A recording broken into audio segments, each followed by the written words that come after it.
Yes, please. A very good morning. And good morning to online students too. Please switch on your cameras and reveal your faces with a smile. That's the precondition.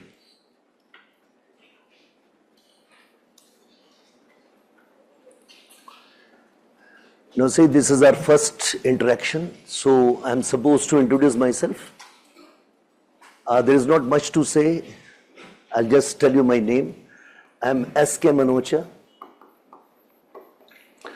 And I have been with the same institute for about 32 years now.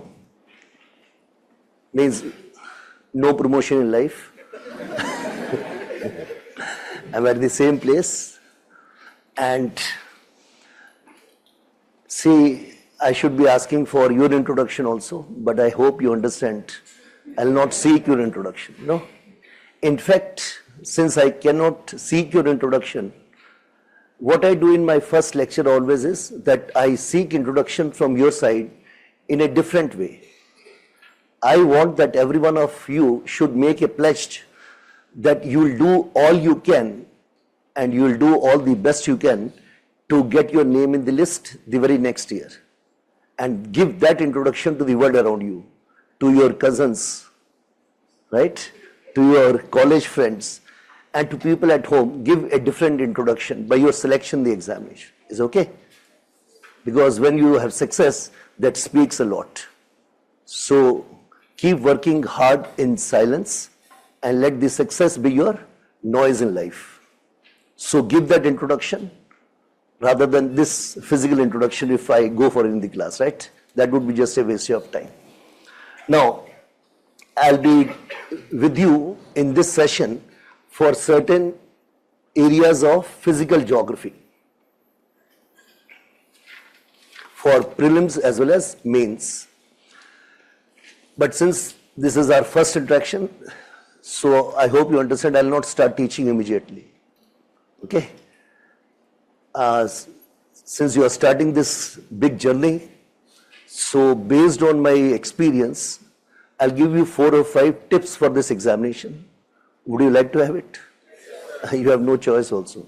It means my lecture is already planned, right? So I'll share with you 4 plus 1, 5 tips for this examination. I'm saying it this way because 4 would be more directly related to the examination. And the last one, just wait, it would relate to something different, okay? Now, my first guideline is that for this examination, better than anyone else, better than any teacher in this field, better than any institute or better than any senior, your guidance will come from your syllabus copy plus the previous year's question papers. So my advice to you is do not waste much time in seeking guidance from the so-called seniors of Rajendra and Karol Bagh. Remember, you are not here to become seniors. I hope you understand the point. Means you must crack this examination the very first attempt, and you can do that. So seniors are only good for knowing who are the good landlords of this area and where do you get good food to eat, okay? Or seniors are good to learn what mistakes they did in life to become seniors. Remember, human life is too short to make all mistakes oneself. So a wise person is one who learns from others' mistakes. So get to know what all wrong they have done in their stay in Delhi for this examination and why they have become seniors, okay? So be a wiser person and crack this examination by learning from others' mistakes. So since these are the 2 best guides for you, remember, though I should not say like this, institutes can tell lies, the previous year's toppers certainly tell lies, you know. But what doesn't tell lie in this examination is the syllabus copy and the previous year's question papers. This is like litmus test. If you can handle the last year's question or the last few years question papers, no one can stop you to handle and have success in the next year's examination as such. Okay. So this is your litmus test. Live with this. Remember, you must always run in the direction of your fear. Then only you will have success in life. So don't run away from these two things. Tackle that right from the first day. Remember, there's a saying, when you know your destination, journey becomes easier. So this is your destination. Syllabus as well as previous year's question paper. So get familiar with these two things as much as possible. Keep one hard copy of these two in your room on the table and one set of these two, the hard copy, in your bag also. So whenever you have time, keep reading, keep knowing what all is there in the syllabus and what kind of questions have been there. Though in the beginning you may not make much sense out of the questions and some of the topics also, but being the graduate and postgraduate, you certainly will make some sense out of it, no? At least you know what kind of things are there. So this is your first tip, that please live with these two things right from the day one. Okay. Second advice is the UPSC goes to divide this exam, goes to compartmentalize this exam in 3 stages: the prelims, mains and interview. It does so for its own administrative reasons. But my advice to you is that as a candidate for this examination, you please do not compartmentalize your preparation for this examination. Means look at this exam in an integrated way. Tell yourself that I am writing prelims next year to write mains, and I am going for mains to appear in the interview. Remember, you will not understand this today, but you can test what I am saying today after a few months. Towards November or December, many of you, I'm sorry to say this, majority of rather, not many, majority of you, I'm sorry to say this, that majority of you by November or December would only be looking for prelims. You will not even think of mains, what to talk about interview. And this would happen not this year, the cycle will repeat next year also. So many of the students who come to Delhi, they get trapped in the vicious circle of prelims only. And that is how they waste the prime years of the life. Remember, this is the golden period of your life. Don't waste too many years in this examination when you can do it in 1 or 2 years itself. So, look at this exam in an integrated fashion. Remember, there will be 2 benefits if you go for an integrated approach. One, if you are doing mains along with prelims, the chances to crack prelims will improve, because prelims is not that well defined as mains is. So the knowledge and the clarity you have on the syllabus of mains will help you to crack some questions of prelims. Or second thing I can say is, what is the fun and gain of clearing prelims next year if you are not prepared for mains? So your attempt, even if it was successful in prelims, goes waste, because after prelims results you have no time to prepare for mains. So right from the day one, and you have enough time now to think of all the 3 stages. Even you think of interview right from the day one. At least broad elements you can think of. For example, you have heard of your seniors and other social media platforms that hobbies make one important section for interaction in the very beginning of the personality test. And many of the students I've seen, having spent 2 or 3 years in Delhi, when they have to go for the interview, they come to a teacher like me in the staff room and just speak one word: hobbies. Means they're asking the teacher, what hobbies should I fill in my form? Don't think it's a shame that you're asking your hobbies from someone else. What are hobbies? Something which is of interest to you when you're free in life. So please choose your hobbies now if you have none. And there's, remember, everyone has some or the other hobby. So finalize those hobbies, that which ones I would mention the form as such. The only thing we teachers can do is, we can guide you that which hobbies you should not mention, which are the best ones to mention, and how you should prepare for those. So such kind of things you can start right from the day one for the interview. Okay. Remember, you can always shape your personality to the requirements of the examination, no? They are looking for OLQs, officer-like qualities. So you can shape yourself for those. Everything can be learned in life, no? You have to act like a salesperson in that interview. You have to sell yourself as a product. So salesperson, do it with training and experience. So think of this whole exam in an integrated fashion. Otherwise, I tell you, my 32 years experience tells me that many good students happen to spoil their prime years here by only looking for prelims at a time, and they waste 3 or 4 years before they reach the interview. So don't let that happen to you. My third advice is what our director would have done last, this is your second lecture? So Mr. Ravindra, our director, would have done it better than me, but as a norm, I need to mention that the core part of your strategy for this examination will be the reading of newspaper. He would have mentioned that, no? And our administrative platform, the portal, would help you a lot in this regard. But remember, newspaper is something which you need to read yourself, no?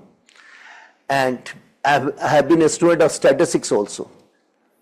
So I'll not speak much because director would have done it. So I'll just quantify as a student of statistics the importance of newspaper for this examination. Believe my words, I'll say around 60% of your all UPSC's requirements for all the 3 stages will alone come from newspaper reading. 60%. And I am saying it with a lot of honesty and understanding of this examination. Remember, not only the questions will come from the newspaper, even the content for most of the questions answer would come from newspaper only. Remember, questions are never asked in such exams from vacuum. There is a context always for every question what comes in UPSC. Even in static areas of the subjects, even a topic as static as volcanism gets a question because of something happened in the last year or last 2 years or so. Okay. So this is the core strategy, and even if you are like those, some of you might have started reading newspaper, and most of those who have started, they might be struggling reading this newspaper. Struggling in the sense, they might be taking 3 or 4 hours and still they may not be clear that am I doing justice with this or not. How many of you have started reading the newspaper? Do you have that feel of struggle?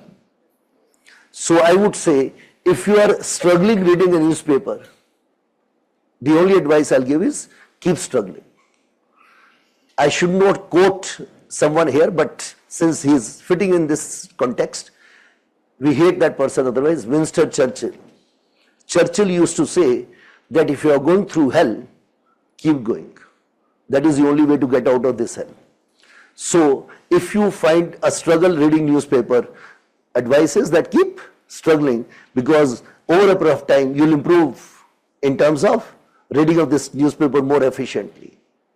But even if you are taking 2.5 or 3 hours even after 2 or 3 months, nothing wrong, because it still, it still gives you more than 60% of the content, and the questions also will come from this newspaper reading. Now, why newspaper is so important?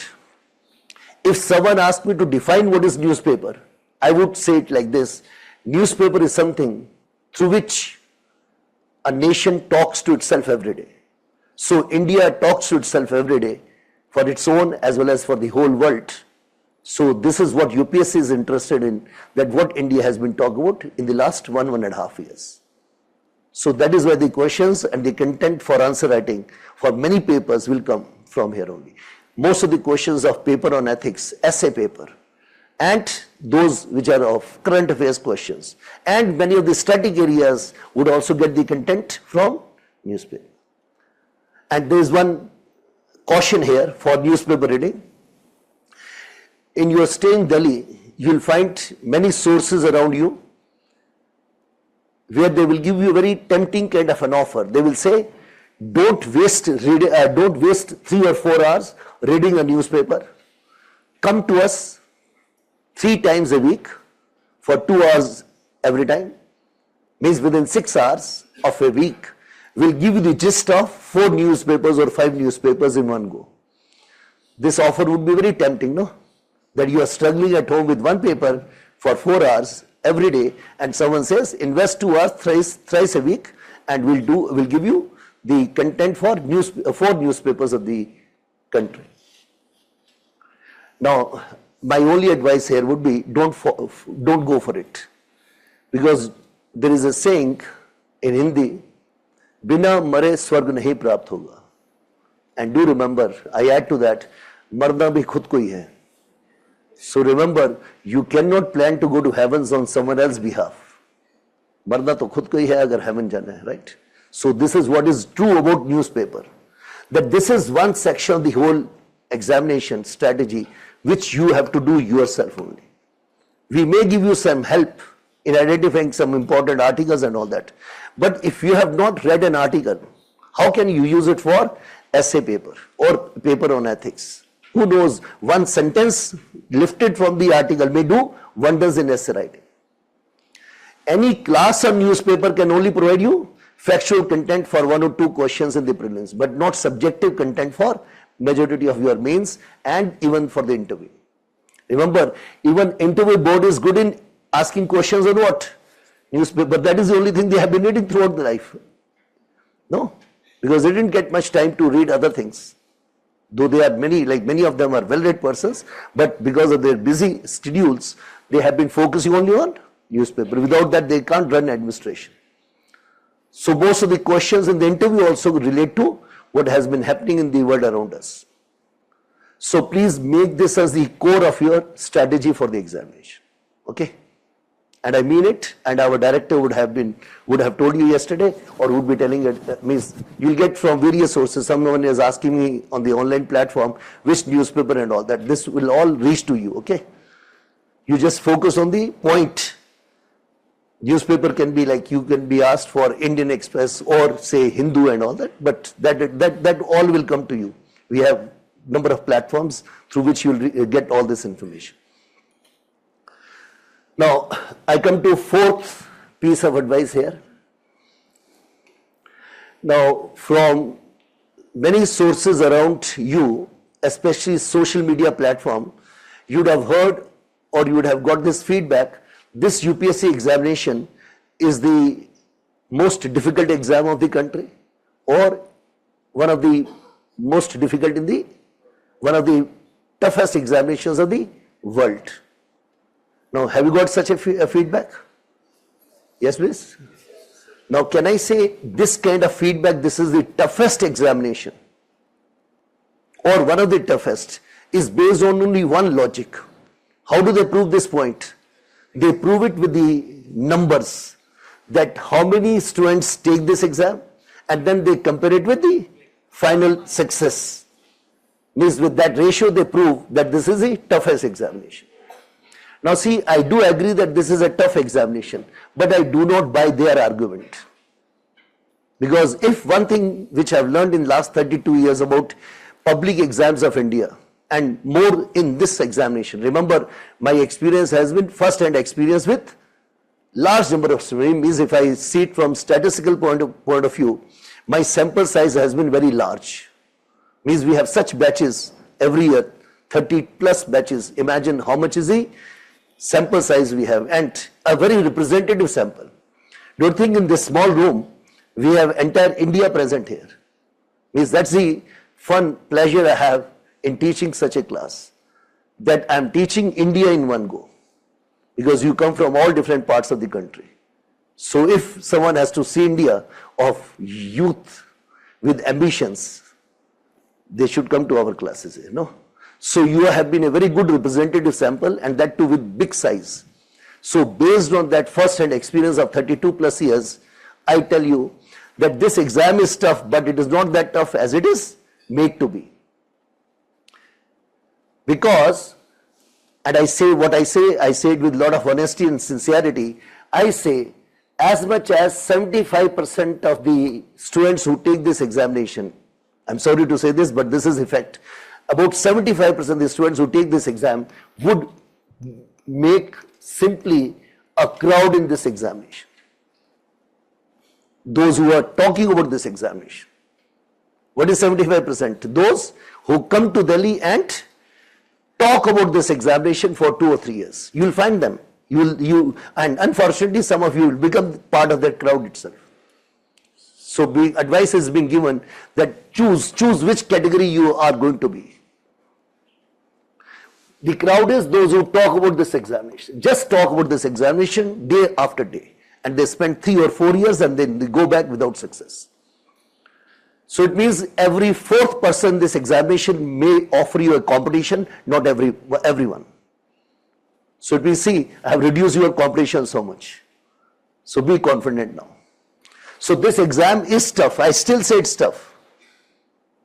Because 25% which is left is a big number, no? We are in India, no? When in India and China we have percentage. Absolute numbers are great. So still there is a competition. But it's not that what it is perceived to be. And take my words, I'm very honest. This is one understanding I've got from very close quarters. And this is so in every public exam of India and more so in this exam. Because there is a prestige involved. No? I'm appearing for the highest services of the country. So, don't be worried much about that number who is taking this examination because majority is a crowd. And I would say, learn something from a Chinese proverb. In China, there is a very good saying, talk does not cook rice, baaton se chawal nahi bante. And we Indians, I'm sorry to say, I'm proud to be an Indian on the other hand, but I'm sorry to say that most of we Indians talk about our problems, talk about our aspirations in life and many other things, but we talk more. When action is required, we are found missing. Whereas Chinese, again, we hate Chinese, but there's nothing wrong to learn from something good which is there in every culture. Chinese are one of the most practical people on this earth. So they use this, that talk does not cook rice. And that's what I advise you today, that please don't talk about this examination. Sit on the table in your room for long hours. Don't stand on the tea stalls with the seniors and others. Talk about this examination, getting a feel of engagement in this examination. My advice is be alone for next 1.5 years. Be alone. By being alone, you will grow in personality. And by being alone, you will handle the syllabus, no? By talking about this examination, things will not be served as such.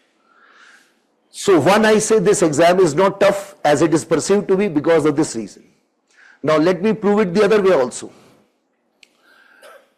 Now think of mains examination. Can I say, if you have seen the results of last 10-15 years of this examination, can I say the toppers who rank somewhere between 1st to the 100th rank, they get scores between 50 to 55% of the total? Am I right or not? Now please tell me any exam of your school or college where with this score you were given any praise. Don't think with this score we were in the back benches. With this score we used to attend, or we had to attend rather, every parent-teacher meeting. And some of us know that with this score, on the day of parent-teacher meeting, we had to change our father or mother also. Yes or no? Means one friend's mother did job for many of us when teacher was new. So with these scores, the UPSC gives you the highest services of this country. Right, means I'm not asking you to write poor answers or sketchy answers, but what I'm saying is, even if you answer most of the questions of UPSC main exam in a sketchy fashion, but you answer most of the questions, you get this score and you go for the interview. So 2 ways I have. Remember, prelims is little difficult because this is uncertain, no? Prelims has little uncertainty about this, about the nature. But once you clear prelims, mains is much easier. And interview is just a cakewalk. Go there and don't abuse the board. No, I'm not meaning literally that you will abuse. No one will abuse, no. Abuse means that you go for the interview for the national service and there you speak like a Punjabi or Tamilian, not like an Indian. So this is abuse. You get into argument with the senior board members there. You don't behave like a student there. So that is abuse. Be a student for those 20-30 minutes. Or if that doesn't work, at least show them I'm like your son or daughter at home. Even they do not know everything, no? And you have not pushed them out of the home.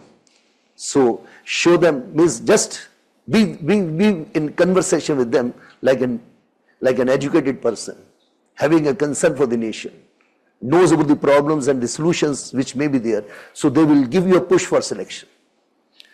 So prelims is little uncertain. You have to work harder than required, right? But mains becomes easier, and this is the score. But yes, having said that, these are the ways I understand exam is not that tough as it is perceived to be. But at the end, I do say it is tough. Now, the only thing which I need to suggest here to you is that what makes this exam tough. In every first lecture, I tell my class, what kills you in this exam is only one thing, and that is the size of this examination.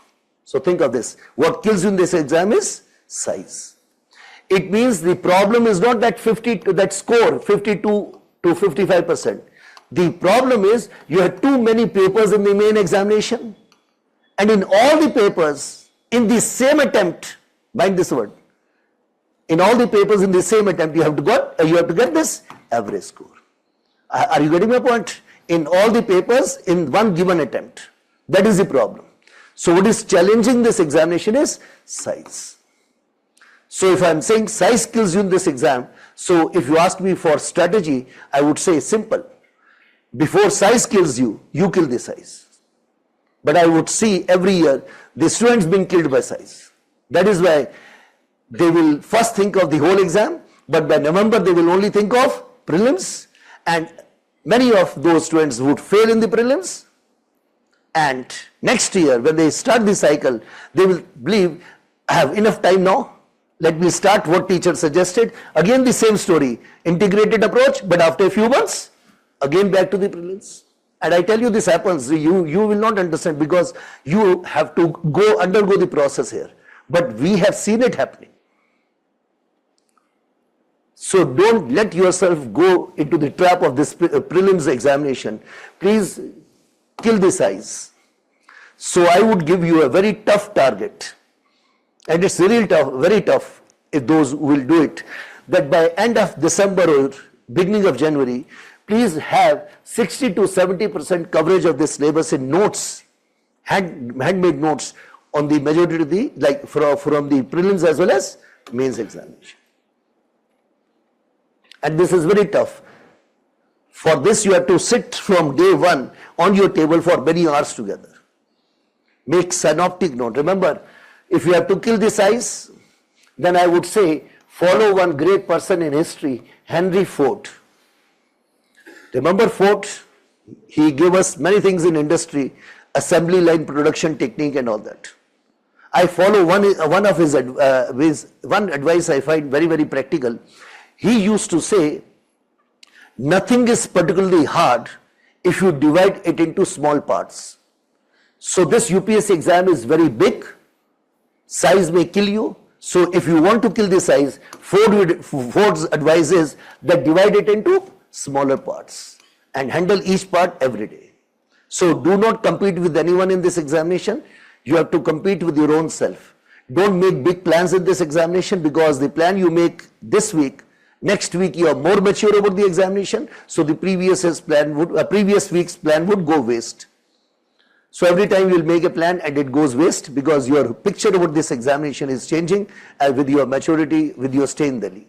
So I would say only one plan, that tell yourself that when I go to the bed today, I'll go with some level of satisfaction. And tomorrow when I wake up, I'll wake up with a new determination. Means you need to be like Japanese. Japanese, when they started from their shattered economy after the war, they told themselves only one thing, that improvement alone will not take us anywhere. We have to have continuous improvement. And you know, Japan has all kinds of problems given by nature as well as given by world society. And they made this rule that improvement alone will not take us anywhere, we'll have to improve continuously. And today, you know, even the Western world has a fear about the kind of things Japanese do. This is what you have to do. That compete with your own self every day, keep improving, keep raising your benchmark every day. And you have to do it for next 1.5 years, and results should be great. Remember, success is like science. If you have the conditions, results do happen. It means success is like being in a physics lab.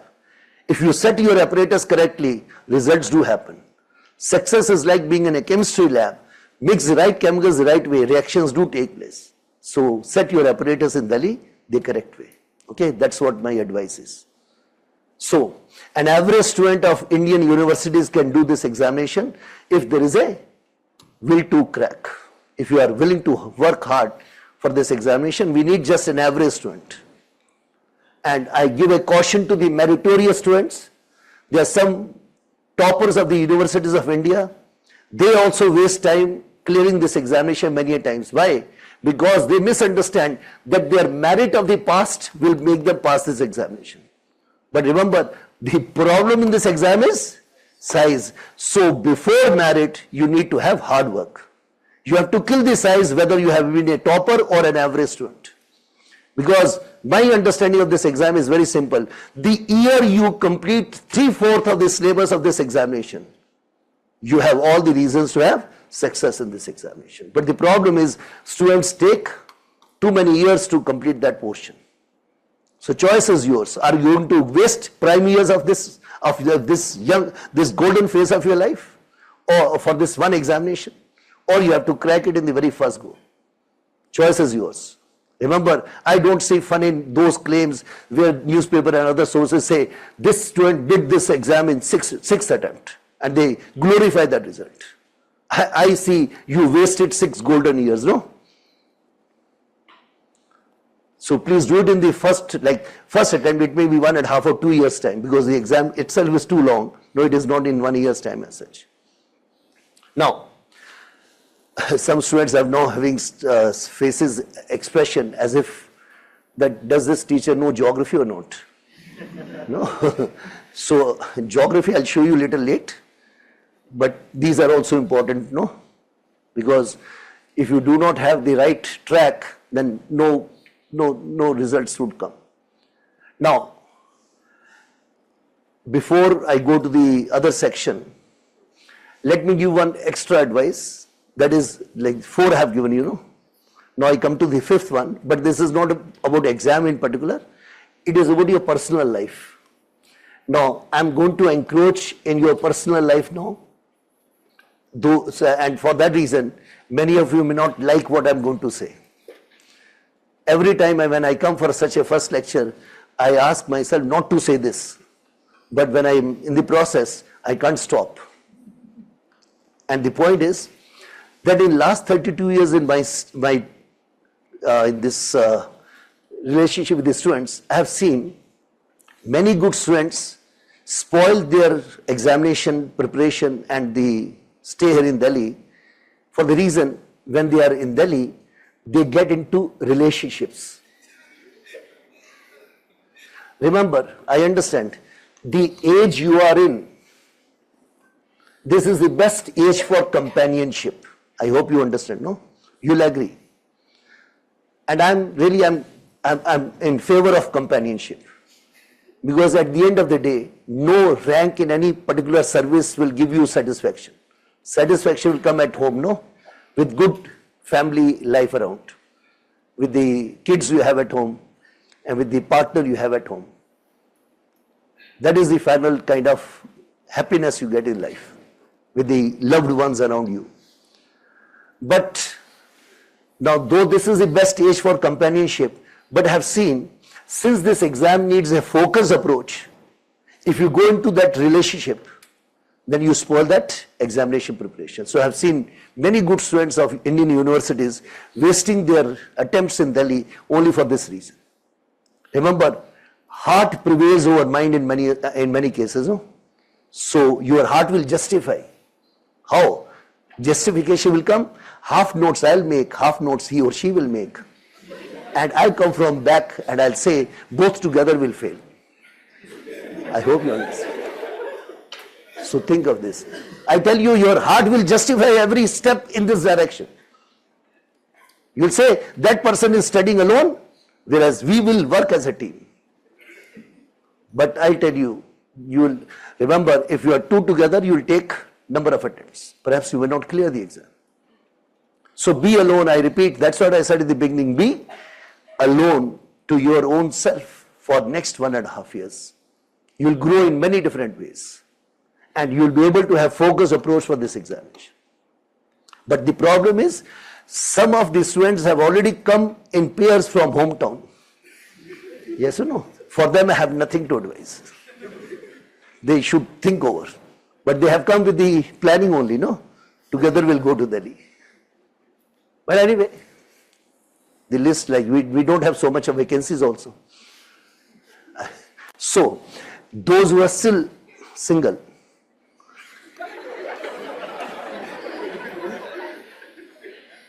now, since this is a topic which I should not focus more, I'm being recorded also. So, over the years, to cut short this discussion, I have made a statement. I have made a slogan. I end this discussion by saying, do remember, your selection after selection will be always a better selection. Take your time. Some students have understood, some tubelights will understand later. Your selection after selection will always be a better selection. Remember, once in Missouri, you will have a list to choose from. And I say it for both of you. Means both genders. So no gender bias here. I'm not saying only for one gender. Both gender will have list to choose from. Today you do not have that list. So remember, do take time to make commitments in life, no? And in India, you know, we do it only once. We have monogamy. Western society also has monogamy. But beauty is, they have serial monogamy. One partner at a time, but you can change the partner. Here they go for fixing us for 7 janmo ke. And now see, there's some student going ahead of me and our lecture. He says, I'm already married. So I'm not asking that. So let's get it off, because I told you this point is such that I need not focus like beyond a particular level. Those who have understood the message, they will perhaps work on it. Anyway, I see every year after this class, as the course goes on, I see this pledge being broken by many on tea stalls. I see in this area. I stay here only. No? So every day I see that what I advise is not being followed. But some students would understand the point. Fine, good. This is the first section of the lecture. But still I will not come to geography. Now second section. See, as a teacher, when I meet a class for any lecture, I give some thoughts for the day. By thoughts I mean, I give some proverbs, some quotes. Now, what is the purpose for such kind of things? Means my lecture begins with thoughts of the day. First purpose is for keeping you motivated for this examination. In psychology they say, you need motivation on a regular basis. Since you are away from your elders in the family, so being a little elder to you by 6-7 years, that's the only age gap. So I'll take the responsibility of your parents and your elders at home, that whenever I meet you, I'll give you some thoughts for motivation. To the extent I can do, I'll do so. Second, you know, from your school and college, for a good essay, you need good idea. And I add, for a good idea, you need many ideas first. So these thoughts will give you ideas for the body of the essay. These very thoughts will give you a good statement for introduction of the essay. A similar thought may give you a good conclusion for essay writing. So in essay paper, which is so important for a good rank, you will have the help of these quotes and all that. So by giving you some quotes and proverbs, I wish that you must inculcate a hobby to collect more of these. So I'll do my job of initiating you. You must do something in addition also, and you'll be having a great help in writing a essay. You have seen many of the topics in UPSC syllabus, they themselves are more of quotes only, they are philosophical in nature. So if anyone who is not familiar with these quotes would not even understand the quote there in the examination. And if you do not understand the title, how do you write 1200 words on that? So I'll do this job for essay paper. Similarly, you know, the same quotes would be important for ethics paper. And lastly, I'll say, human life, again, I say, is too short. We cannot have every experience of the world our own self. So what are these quotes and proverbs? Don't think they are the gist of learning of great people from different cultures of the world.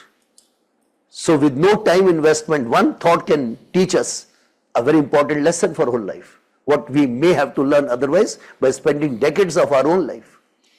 So to enrich our lives, I believe these thoughts are of great help.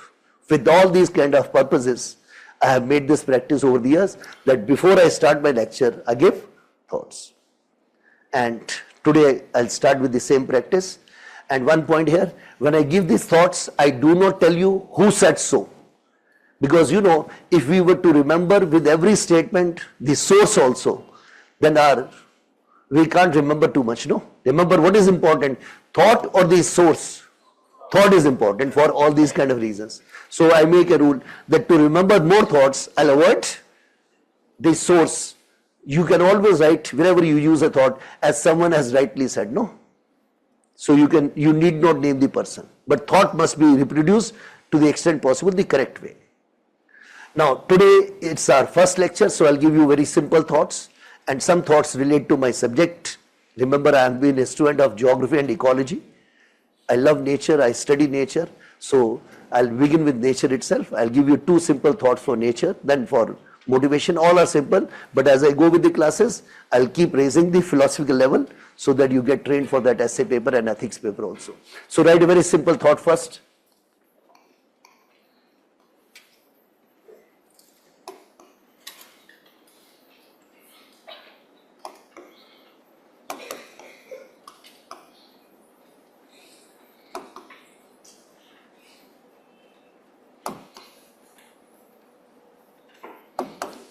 Nature nurtures us, we must nurture nature.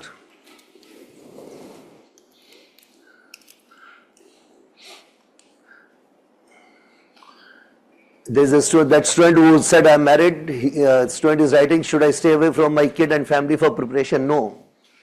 Be in their company and use them as a tool for motivation, no? Tell yourself every day, I am doing this for the family members, no? In fact, as I go with the classes, I tell you that don't study for your own sake, study for your children.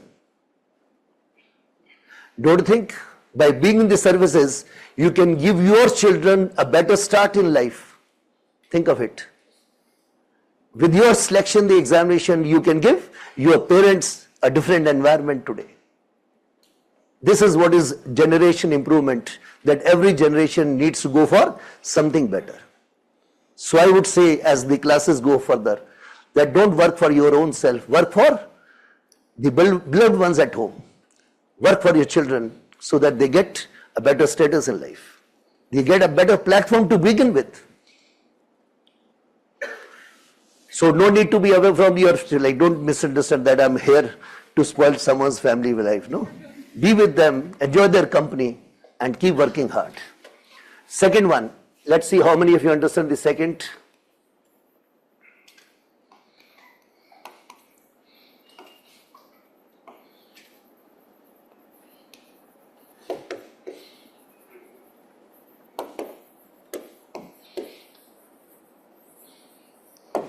Nature to be commanded must be obeyed.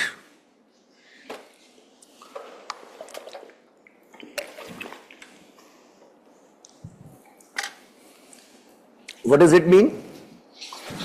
Now see, after Industrial Revolution, mankind misunderstood that we have understood nature, and mankind thought will exploit this nature to our advantage. But over a period of time, we have understood that we never understood nature. Remember in school and college, you used to participate in those campaigns where you used to hold these slogans, the boards saying, we need to save nature. But now we understand nature doesn't need a saving. Who needs a saving? It is the man who needs a saving. And how can you understand that nature is far supreme? Nature doesn't need any saving. One ecologist has given a very good thought experiment. One ecologist has said, he says that do one thought experiment. He says, close your eyes and imagine by tomorrow morning, no human being is left on this earth. And then further imagine what would happen to our mother nature after 200 years. So think of it. You don't need to close eyes, no? You don't know who is the person sitting next. Tell me, what would happen to mother nature after 200 years if no human being is left on this earth? Can I say every one of you will come to the same conclusion that nature will come to its past glory? Means nature will come to what it used to be if mankind is not there. Yes or no? So it means who needs whom? Nature doesn't need us. Nature is better without us. So who are we to save nature? So today ecologists have given a rule, nature to be commanded must be obeyed. The only way to manage nature for our advantage is that we must follow the rules of nature. This is what we have understood by studying nature. Remember, ignorance doesn't lead to wonder in life. What leads to wonder in life is more knowledge. More you know, more you understand that my knowledge is shallow. So now we understand that we never understood nature. So don't you think such kind of thoughts may give you the right approach for an essay writing? No? That someone in essay would be saving nature, but some student understands nature doesn't need a saving, it is a man who needs it. Our own survival today is under threat because of climate change. Okay? Now write the next one.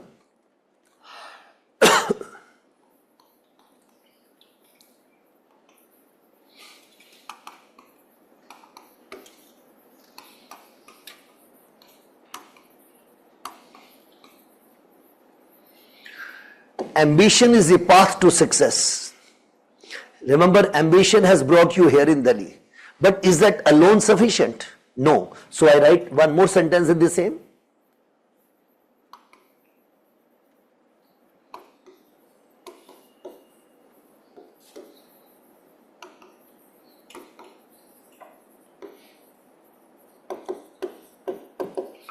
Persistence is the vehicle you arrive in. So ambition provides you the path for success. But what is the vehicle which will take you to success? It is set up persistent efforts. Work hard for next 1.5 years. Be alone, I repeat. I'm repeating this point because this is what you need.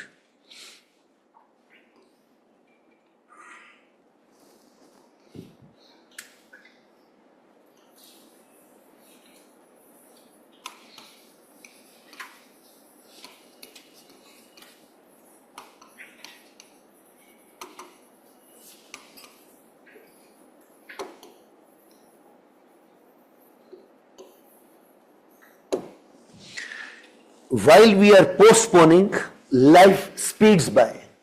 Is this understood? Has it happened in school or college to some that you kept postponing something and you lost some opportunities what your friends could avail or your cousins could avail, or you were the ones who could avail and others could not avail? No. So don't postpone anything in this examination. Remember, if you start from day one today, then you may be able to have all what is required for this examination. Anyone who postpones the things for this examination for next 2 or 3 months, I tell you with my experience of this exam, that please consider yourself out of the race for the next year's exam. Even if you postpone the things for 2 or 3 months. Your batch is starting right on time, no? You have enough time for this examination. But don't postpone. Don't waste any time now.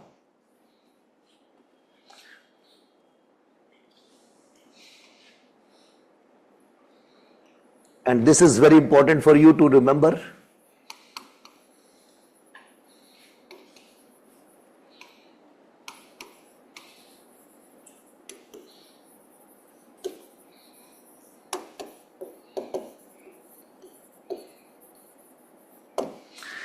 If it matters to you, you will find a way. I hope this is understood. If this exam is important for you, if you want to change the context of your own family and the beloved ones around, or if you have a concern for the nation, then you certainly will find the way to success.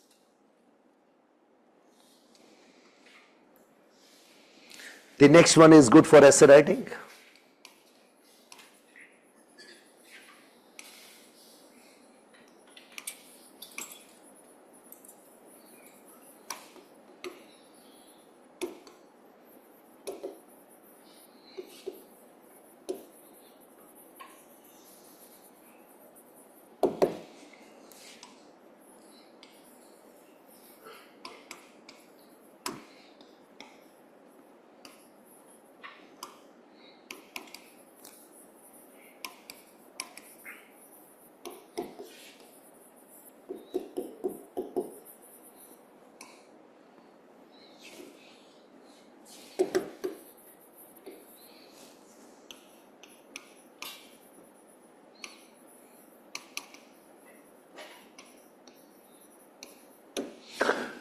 When you're writing for some social issues related topic, the essay, you may find this statement useful for the context of India today. Humans are brought into being the mountains of hate, rivers of inflexible traditions, and oceans of ignorance. Is this understood?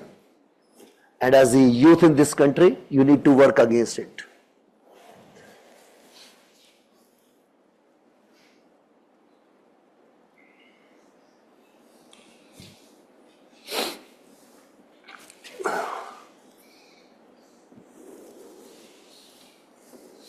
One more for essay writing.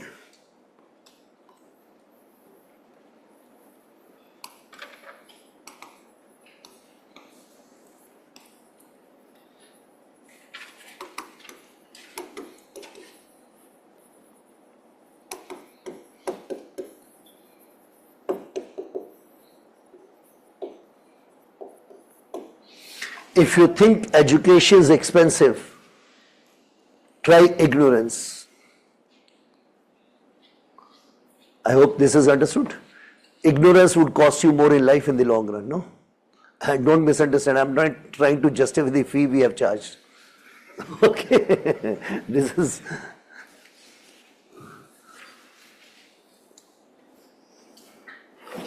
Fine, so this section is also over. Now, before I go for the third section, let us make one or two small rules. Or rather, let's have a list of references, the things you need for my section, one or two books, and then I'll come to something else. See, as I said in the beginning, I'm here with you for only some portions of physical geography. We have a team of 4 teachers dealing with nature. There will be 2 more teachers with me, Mr. Rijwan, Mr. Shivarpit. They will take other areas of same geography. And Ms. Vaishali will take areas of ecology plus some areas of geography also. So a team of 4 teachers. And for my areas, I would recommend this book. There's a school certificate geography book by G.C. Leong. It is famous after the name of the author. You just can write School Certificate Geography by G.C. Leong. It's an old book. But since we have to deal with physical portion only, so old edition would not harm us in that sense. So this is only one book I wish to have. And otherwise you are reading NCERTs. Yes, have you started with your NCERTs? But my advice is that please don't keep reading NCERTs, no? Means, unfortunately, I find the students who are here for 2 or 3 years, when they meet us on the road, they are still asking such stupid questions. Should I read the old ones or new ones? It means they have still not read NCERTs. And remember, one more point, reading a book is not our goal. You may read a book 10 times, but what is the use of it? If you are not able to apply that knowledge to crack a question or to write an answer in the mains examination. So don't go for such mechanical approach. There are some students who ask such question that, sir, which books are to be read for getting a rank in this examination? When a student asks me such a question, I understand there is a basic problem with the student. Remember, you have to reach to that level of preparation where you can handle that syllabus and previous year's question papers. Reading a book 10 times or 5 times is not the solution. But you start, do NCERTs on a project basis. And go with the classes also, because some content of even school books you will understand better after the lectures. Okay, so go for a judicious mix, that you have to, whatever you learn here, with that learning you complete this reading faster, more efficiently. Be like a private sector, not like a public sector. Remember, private sector is good for effectiveness as well as efficiency, whereas public sectors of India have only given us in terms of effectiveness. Efficiency has been like not there, no. So you need to be efficient. You have a lot to do in the minimum possible time. And one, you need a school atlas. Any school atlas will do. If you have any atlas with you already, if it is not very old edition, please continue with that. Okay. Those who have to purchase, there are number of school publications, all are equally good or bad. You can use, for example, Orient Black Swan. So there is one by Orient Black Swan.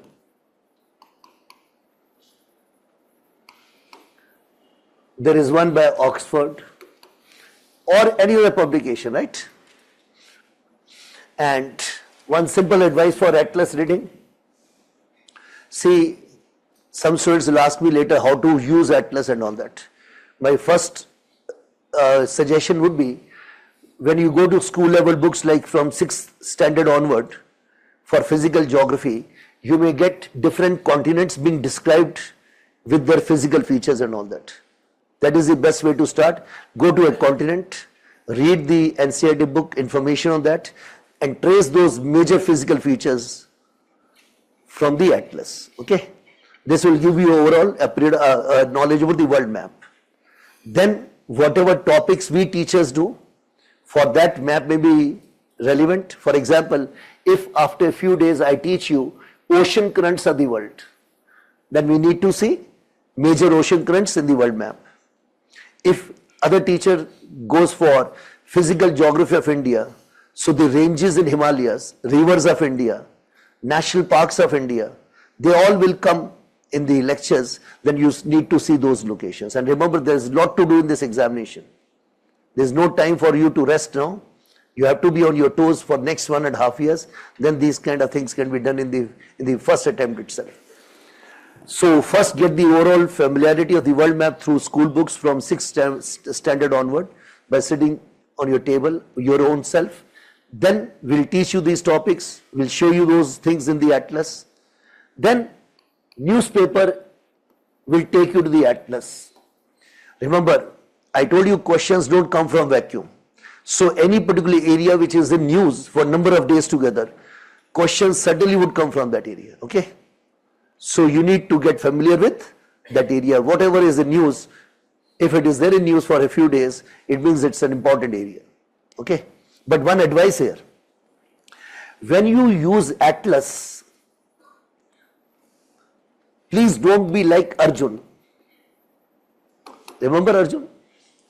Arjun as a mythological hero is known for what? Focused approach. Means if Arjun was in my geography class and I ask the students to locate a place P on the world map, so what Arjun will do? Arjun will only have P and rest of the world map would become blank. So I don't want that. This strategy won't work in UPSC. Because one simple trick used by UPSC examiners is that if this particular area is in news, they want to ask question on that area. Because this has given them a context that this is important this year. But they also know that students would have prepared this. So what they do is, they may have one of the two kind of possibilities. They may ask a question about the larger area, rather than that area only what was in news. Or they may ask the question about this area only, but they would ask some dimension which was not there in the news. This was some other dimension of the same area. I hope you understand. So that is why I say, sit on the table yourself for long hours. Remember, you are in the best phase. With the click of the button in your room, you have the world's knowledge at your disposal. Yes or no? Remember 30 years back, when we as a student have to have a assignment or some presentation in the college, first we had to search for a book.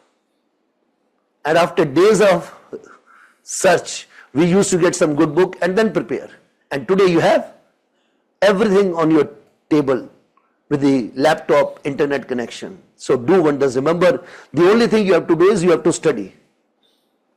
The institutes of this area are competing with each other to give you free information, no? More than what you need. So you are in the best possible phase where technology is in your favor. You just need to sit, and that is the only problem I see in my family and all, extended family, that children of your age, they are multifaceted. They are doing much more than what we used to do in our days. But one thing they don't do is they don't sit on the table for long hours. So that is what you have to do. Otherwise, you are means you really have multiple talents. You can do wonders in this examination easily because you are with technology today. So whenever you have a particular area in news, don't just see that area. For that dimension which was in the news, look for other dimensions of that area, see what other things are important here, and second, look around that what else is there in that area. And simple questions come in your current affairs based on atlas. It means what I'm saying is, don't be like Arjun in this examination. Be like your own self, the way you are on the road outside. Not understood. Most of you, when you are on the road outside, you keep looking around, no? Society says don't look at some particular things, but you always include. Means you always have a large picture frame on the road outside. So please have such frames in atlas reading also, right? In your preparation for this examination. Keep your horizons very wide. Keep collecting more and more. Who knows what element will come handy for eliminating certain choices to reach the right kind of option for the examination. Okay. So one atlas, GC Leong and NCERTs in general. Okay. Now let us come to the next. Now I am going to start with geography. Wait is over. Now I am going to start with geography, but before that I make two rules. In all classes when I meet, I use one statement very often. I keep asking students to be on the board. So when I use this phrase, be on the board, it means I am asking students to focus on what I am speaking on the board. And after I have finished my point, I will certainly make you write the notes, okay? But some students have a fear that perhaps teacher will not make us write. See, whatever is relevant out of my discussion on the board, I'll certainly make you write. I'm a very structured teacher. Means I go in very sequential way. I speak on the board, make you understand to the extent of my abilities, and then I'll make you write. So don't do both the things, because when I speak, you write, I feel neglected. So don't make me feel neglected in these classes, and follow my advice. Be on the board means be on the board. Second suggestion, second point. I'm going to teach geography, and you know the relevance of globe here. So many students would expect that teacher of geography would bring a globe to teach the basic concepts of earth and all that. Remember, carrying globe and using it for teaching is not that easy. It's not that convenient for me. So what I do in my classes is, whenever I hold my left hand like this, you will see a globe there. It's okay. And I'll do wonders with this, don't worry. I'll teach you entire geography with my hand. Sometimes like this, okay? Do you see a globe? Yes, this is the kind of obedience I want. That everything I teach in geography relating to the world with my hand. West to east rotation, all I'll do with this, no? And this is what I've done over the years, over the decades now. So you will gain more than if I was doing with this globe. You will find with the hand I'll do better. Okay. Now, let's start with geography, but even in this section, I will not do what you have been thinking about geography. Okay. So in the next 45 minutes, I'll introduce my subject of geography first the way the book does, and then I'll show you something very interesting. In the next 45-50 minutes time, I'll prove to my class that geography is very special subject and it would help you in answer writing for every other subject. Think of this. Means this might be ambiguous statement at this moment. I'm saying geography will help you in social issues. It would help you in economics. It helps you in politics. Means you name a subject. Geography can help you in every answer writing. Now, you might be surprised with this statement, but I'm going to convince you on this in the next 45-50 minutes. Let's have first conventional approach. Be on the board and don't write. See here. You know from school days that this word geography is a combination of two roots, geo and graphin. Geo means earth and graphin, you know, means a description, discourse. So it means my notes will say, in a literal sense, geography is the description of my planet Earth. So we describe our Earth in this subject. Now, having said this, I take you back into history. You know, not only for geography, for many subjects we study in school and colleges, Greeks had laid the foundations. Means in many subjects we study today, Greeks have been the pioneers. Am I right or not? Not in all subjects, but most of the subjects. And the same happened for geography also. So I'm going to say today, Greeks have been the first geographers of the world. And amongst these Greeks, there was a scholar who lived in 3rd century BC. Means we Indians go for a wrong pronunciation.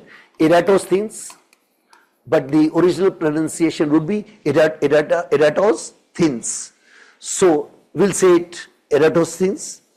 Now the name is not important for us, but since I'm starting my subject, so I need to mention this father figure. He was the one, this Eratosthenes was the one who gave us the term geography, and let us see how did he define this term in 3rd century BC. He gave a very simple definition of it. He said, geography is the study of the earth. So think of it, study of the earth as the home of man.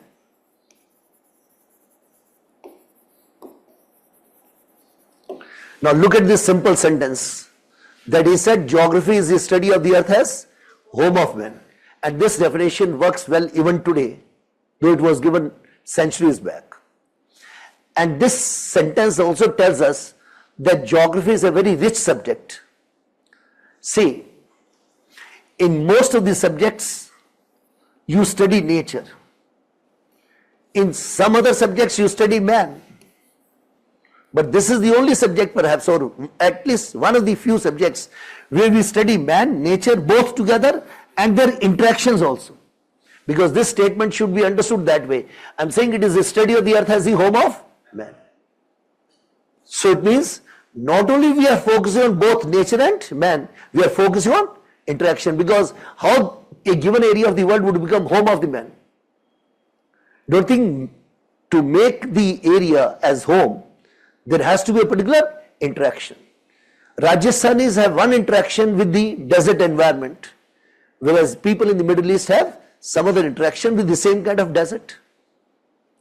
And similarly, the mountains of the world or coastal areas of the world. So perhaps we are starting today a very rich subject because it studies man, it studies nature, and it studies the third thing also, the interactions. Think of other subject which does all the three. Perhaps we'll have little difficulty in visualizing such a subject, no? Because subjects either deal with man, psychology, or deal with nature, physics. But when you have geography, it is focusing on both as well as the interaction.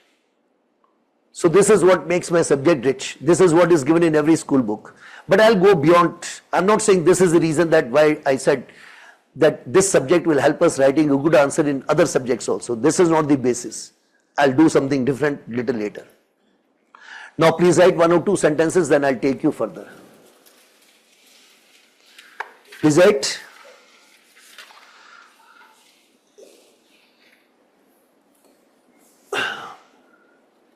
Please write this way, geography, break this into 2 parts, geo plus graphene. Geo plus graphene. And again put a hyphen and write. It literally means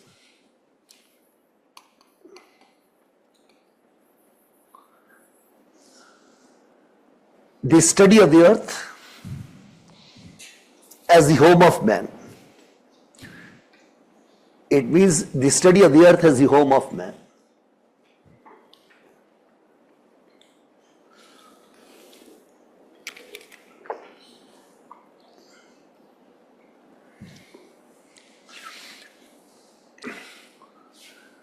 Sorry, what did you write? Just write the way, sorry, like write, literally it means description of the earth. I'll come back, I mix the two. You just write. I was focusing on one student and I mix it. See, there is a, such kind of statement should not be written. There is a student, Tushar, writing, sir, I'm bad at geography, I'm unable to learn and all that. See, don't start your preparation with this, I'm bad or I'm weak or something, no? No one is weak in anything. Means that statement disturbed me and I was thinking of something different. Please start this phase of your life with a positive frame of mind, okay? Remember, nothing is something difficult like which you cannot learn. You just have to put some efforts and you will learn everything, no? If others can do it, you can also do it and perhaps you can do better than others. So I repeat, it literally means description of the earth. Is okay? Yes, sir. Then right, next point. Greeks are supposed to be the first geographers of the world. Greeks are supposed to be the first geographers of the world.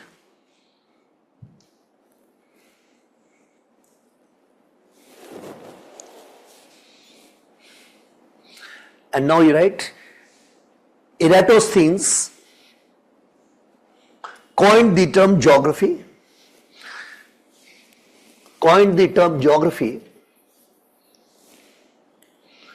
And defined it as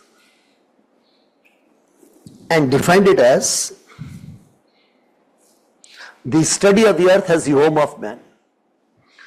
And defined it as the study of the earth as the home of man. Now be on the board after this. See here. I take a learning from this and I keep it on the side for some further discussion later. So when I say or when we understand geography is the study of the earth as the home of man, can I say it simply tells us that our primary focus in this subject of geography would be on the earth's surface? Because where is the home of man? It is on the earth's surface. So when we know our subject, geography is the study of the earth as the home of man and home lies on the surface. So it means one learning immediately comes is my focus primarily would be on surface. But we also understand the surface is getting affected every day from inside processes as well as outside processes. So the other teacher who will deal, see this is, let me create a background. This is the way we represent earth. 3 parts, atmosphere, hydrosphere and lithosphere, solid part of the earth. And here is the intersection of the 3. which is the life layer of the earth. So, biosphere, the life layer of the earth, will be more focused by Miss Vaishali for ecology. We'll also talk in geography about this, but focus of ecology would be more on life here. My section, what I'm going to deal with, my focus majorly would be on atmosphere and some portion focus on the world ocean also, hydrosphere. Mr. Rijwan will focus more on lithosphere, and Mr. Shivarpit would focus on Indian geography more, the economic aspects, agriculture, irrigation, and what government is doing and all that. Okay, though will be there would be some areas which are will be overlapping also, but this is the prime focus, right? Now, though Mr. Rijwan would focus more on lithosphere, but since it's our first lecture, so let me just mention one thing, that though my primary focus is on their surface, but this surface is being affected by processes from inside of the earth. And in the other teachers' classes, you will get this term, that processes which operate from inside of the earth, they are called endogenetic processes. Like for example, earthquakes, volcanism, or you might have heard of those movements which are done under a theory called plate tectonics. So processes from inside of the earth are endogenetic, and the processes which operate from outside would be called as exogenetic. Now, just to give one small point, though other teacher will take up in detail. Now let us think of volcanism as endogenetic process and understand what exactly is the pursuit of inside processes. Now, by focusing on volcanism as an example, can I say, when there is volcanic eruption, there is a new feature being added. The magma, molten material from inside of the earth comes out, we call it as lava, and that lava solidifies. It means, can I say, endogenetic processes are trying to change the earth surface by giving a new feature on the earth surface, like this volcanic hill. But the moment this comes on the earth surface, there is action of exogenetic processes, like moving air called wind, moving water called river, moving mass of ice called glacier. All are trying to do what? They are trying to break this rock and then take the material, and they want to deposit it in the low-lying areas of the world. So rivers are trying to break the Himalayas. Material is being taken to the plains of India or into the ocean, Bay of Bengal. So what is the pursuit of exogenetic processes? Can I say the exogenetic processes are trying to level the surface again? So it means, do you understand in 2 minutes time that Earth's surface is a battlefield between endo-and exogenetic processes? It means, if I was to define landscape, see in the other teachers' classes you will do first the term landform. What is landform? The form of the land. Somewhere you have a hill, somewhere you have plateau formation, somewhere you have more or less a plain, somewhere you have a valley. These are all different landforms. But when you go to an area, you will not get one of them, you will get an assemblage of these landforms. So when you focus on the assemblage of landforms, your other teacher will say, this is called landscape. So landform is one single feature, a valley or hill, and landscape is a collection. When you go to some part of Himalayas, you will have some plain area, you will have some hill, you will have some, say, valley region. So that collection is called landscape. Now, if you understand the term landscape, can I say a landscape represents the stage of the eternal fight between endo and exogenetic processes. Since every landscape of the world is what? A stage of that fight which is going on between endo and exogenetic. Now, let us see it in the context of some mountains in India. Think of Himalayas and think of Aravallis. You have read in school books that these both are fold mountains of the world. Have you heard of this term? And when you read about Himalayas, the book says these are the highest, youngest fold mountains. Highest, youngest. Whereas when you read about Aravallis, they say these are one of the oldest fold mountains of the world. When we say oldest or one of the oldest, it means in the case of Aravallis, the fight of the two endo-and exogenetic processes has been going for millions of years. Whereas in the case of Himalayas, the fight has just begun, just 65 million years back. Think of it. 65 million years is no time in this subject of geography and geology. So, in the case of Himalayas, the exogenetic processes have not been able to show their might. That is why they have what kind of surface features, what kind of topography. There would be a word topography in the other teacher subject. Topography means a surface configuration, shapes. So Himalayas represent what kind of surface? Youthful. How do we understand youthfulness of a landscape? The higher elevation, conical peaks, very V-shaped valleys, rivers with lot of energy. So all these higher elevation, conical peaks, very deep V-shaped valleys and rivers with enormous amounts of energy, that all represent what? Youthfulness. Why rivers in Himalayas have great energy? Because rivers' energy is out of the position, the height. So higher elevation, the Himalayas will give more energy to the rivers. But when you read out Aravallis, the books will say these are one of the relict mountains of the world. Means leftover, residual kind of things. They have a senile topography, means old age, the old age kind of features. So what are Aravallis? The Aravallis which were once upon a time higher than Himalayas. This is what geologists believe, that Aravallis were higher than Himalayas, but today they are low in elevation. Their peaks are not conical, their peaks are rounded. Their valleys are not V-shaped, their valleys are very shallow and U-shaped. Rivers have almost no energy left.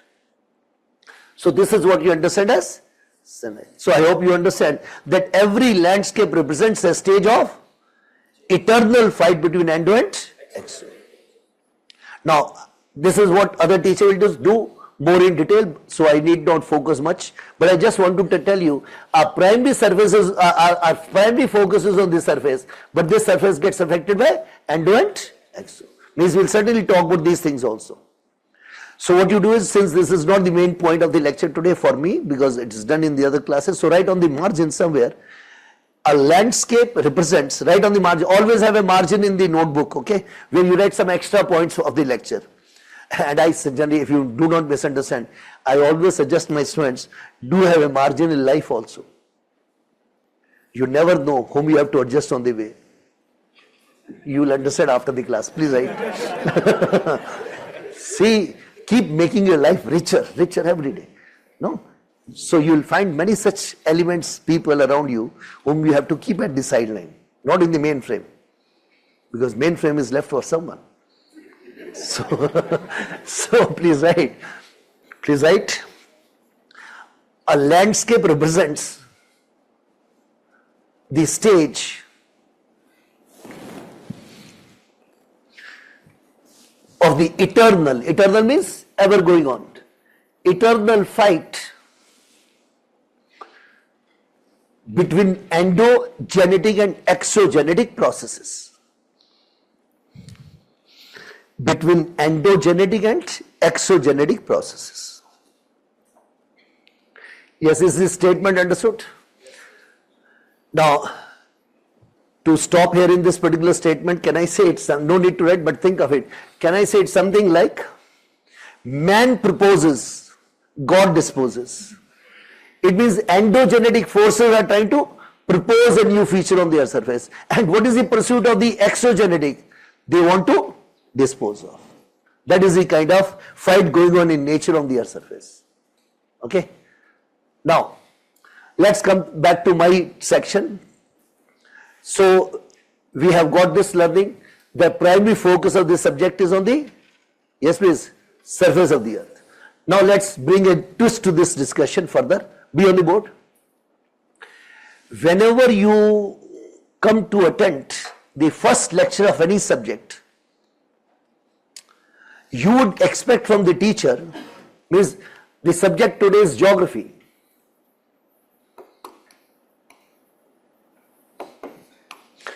So when you come to attend the first lecture of any subject, you expect from the student who has come to teach you to tell you about the boundary of that subject in terms of content it studies. Am I right or not? Conventionally, you have been given this understanding that every subject focuses on some particular study material. Means every subject has some boundary to what it studies. Am I right or not? So today, implicitly you have this point in mind that by the end of this lecture, teacher would in the introductory part certainly tell us that what is the content we study in geography. He will draw the boundary to the subject in terms of content. But I am going to surprise my class today that geography is so special a subject that there is no boundary to my subject in terms of content it studies. It means I am making a very big claim for my subject that we geographers study almost everything of nature and human society. Means content it does not delimit my subject called geography. We study almost everything of nature as well as, because I told you we focus on man as well as nature. We study almost everything of nature and human society. And therefore I say content does not delimit my subject. Now when I am saying this, some students must be having a feel that perhaps this teacher is in some sort of high here. It means he has taken something wrong in the morning. He is not in his proper senses. He must be on a high, because that is why he is making such a claim that this subject studies everything of human society as well as nature. But let me tell you that I am in my proper senses. I am not on any high. I have 2 more classes in the day. How can I afford to be on high on a day when I have to have 3 classes? If it was off, I might have thought of. So I'm in very proper senses and still say this. And if you remain with me for next half an hour or so, I'll convince you about my proposition. So it means I'm saying now, I'm making a claim that first I said my focus in this subject is on the, yes please, Earth surface. And now I'm saying that we geographers study almost everything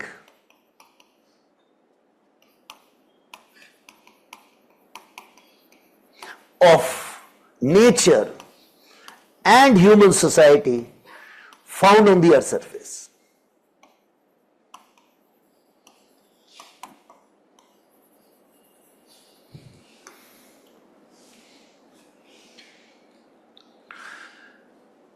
Now, certainly you want some sort of reason, the analysis for this to be understood, no? That how come I'm saying that there's no boundary to my subject. So see here, I'm saying geography is very special. It doesn't have any boundary in terms of content. Now, there may be some student who may say, sir, okay, I agree with your proposition. But since your subject is one particular subject called geography, so there must be some defining feature. Means what is my point? That content does not define my subject. We geographers study almost everything of nature and human society. So some good student who is with me, he or she will ask me that, sir, then what defines your subject? Then my answer is, content does not define my subject.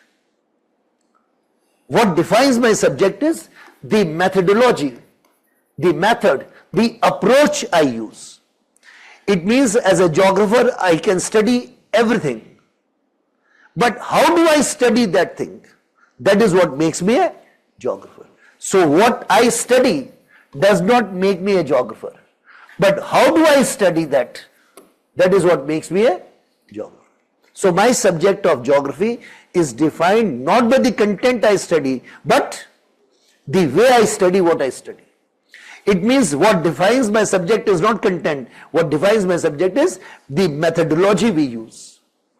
Because we can study everything what others are studying. Means I can study what a sociologist is studying. I can study what physics student is studying. But what makes me different from them? The approach. So now the question in the mind would be, sir, what is that method? Yes or no? That what defines geography? My answer is,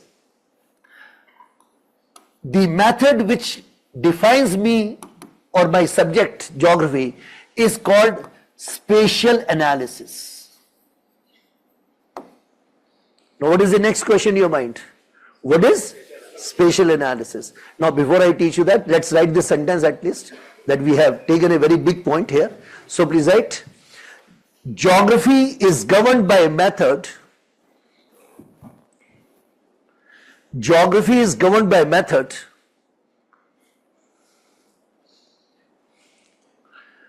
rather by a specific body of knowledge.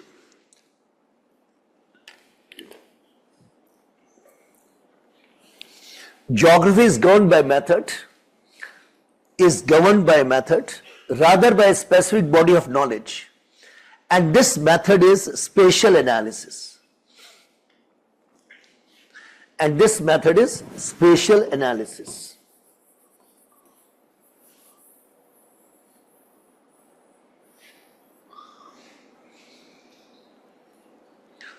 Now what is the question after this? What is spatial? So let's be on the board for this discussion. Now see, please don't write and follow me on the board.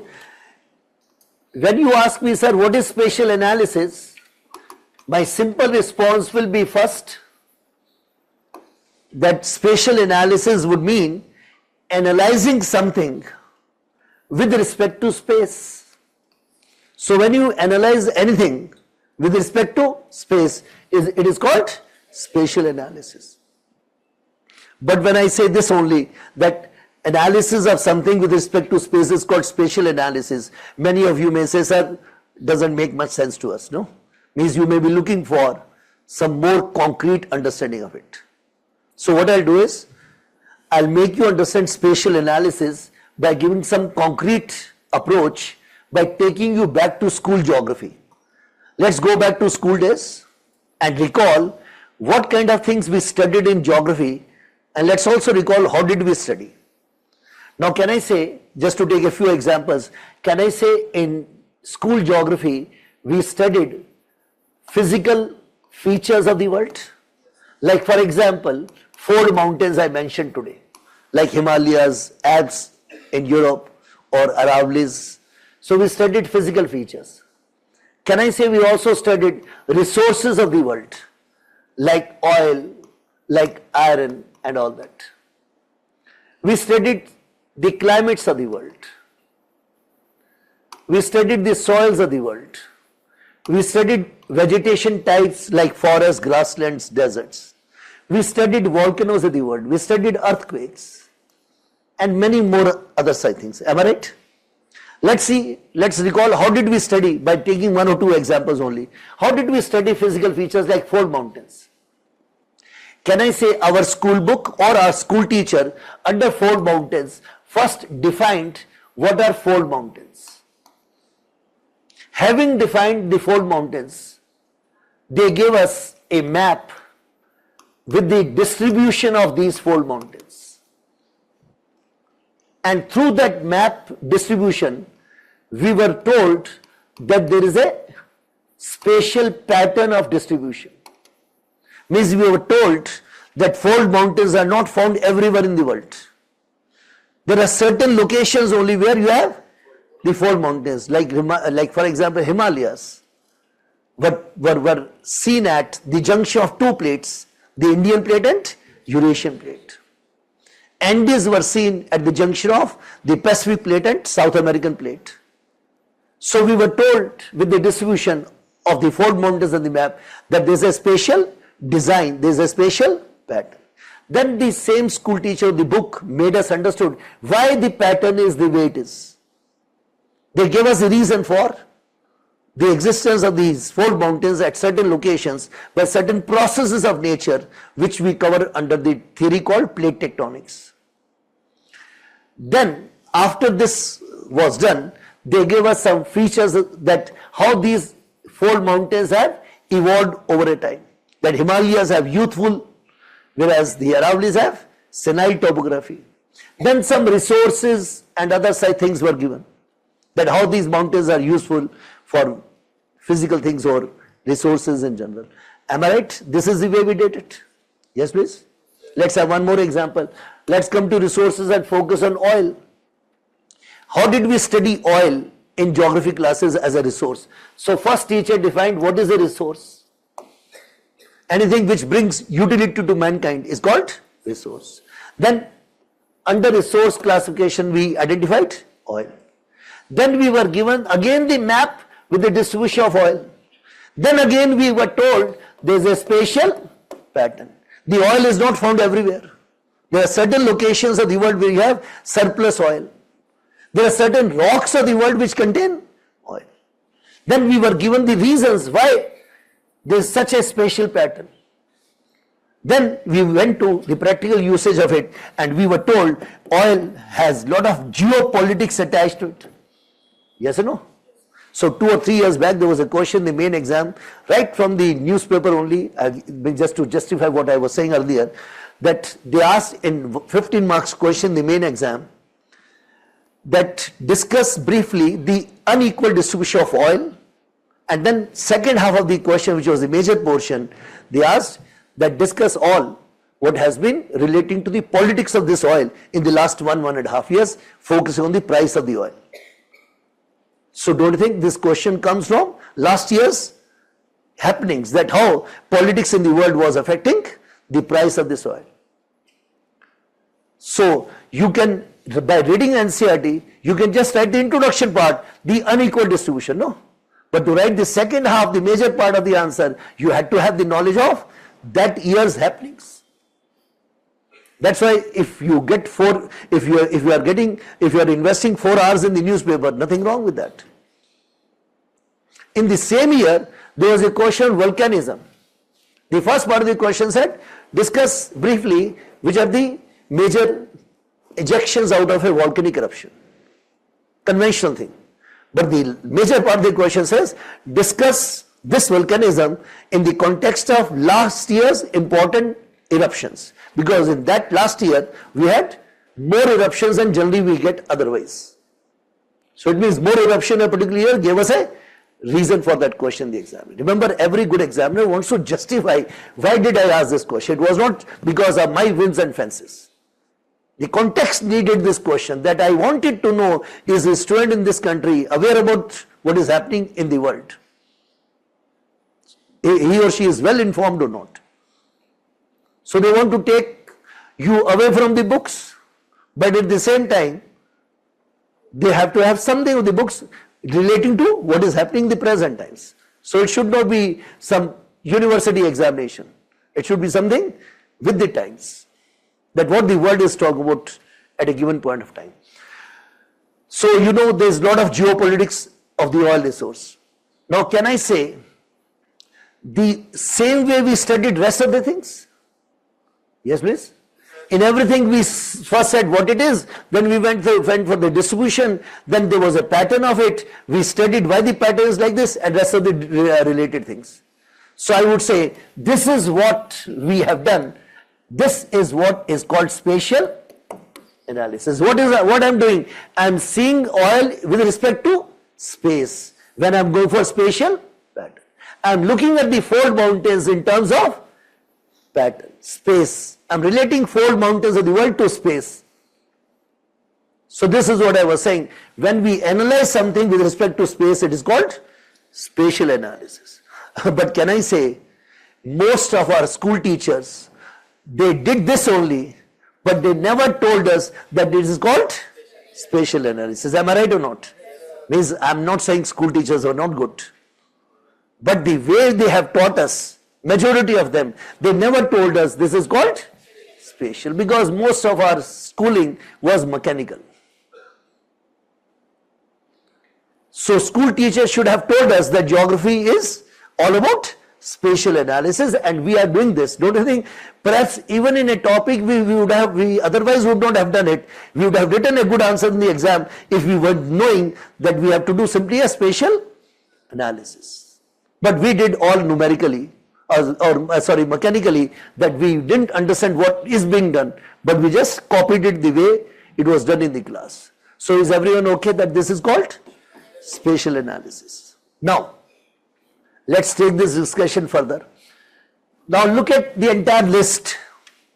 Can I say whatever is written on the board here, we studied in school, has one common feature, that all these things which we studied in geography, for which we did spatial analysis, they all have a non-uniform distribution on the earth surface. Think of this, take your time, that all what I studied in school geography, for which we did spatial analysis in this subject, they had what kind of distribution?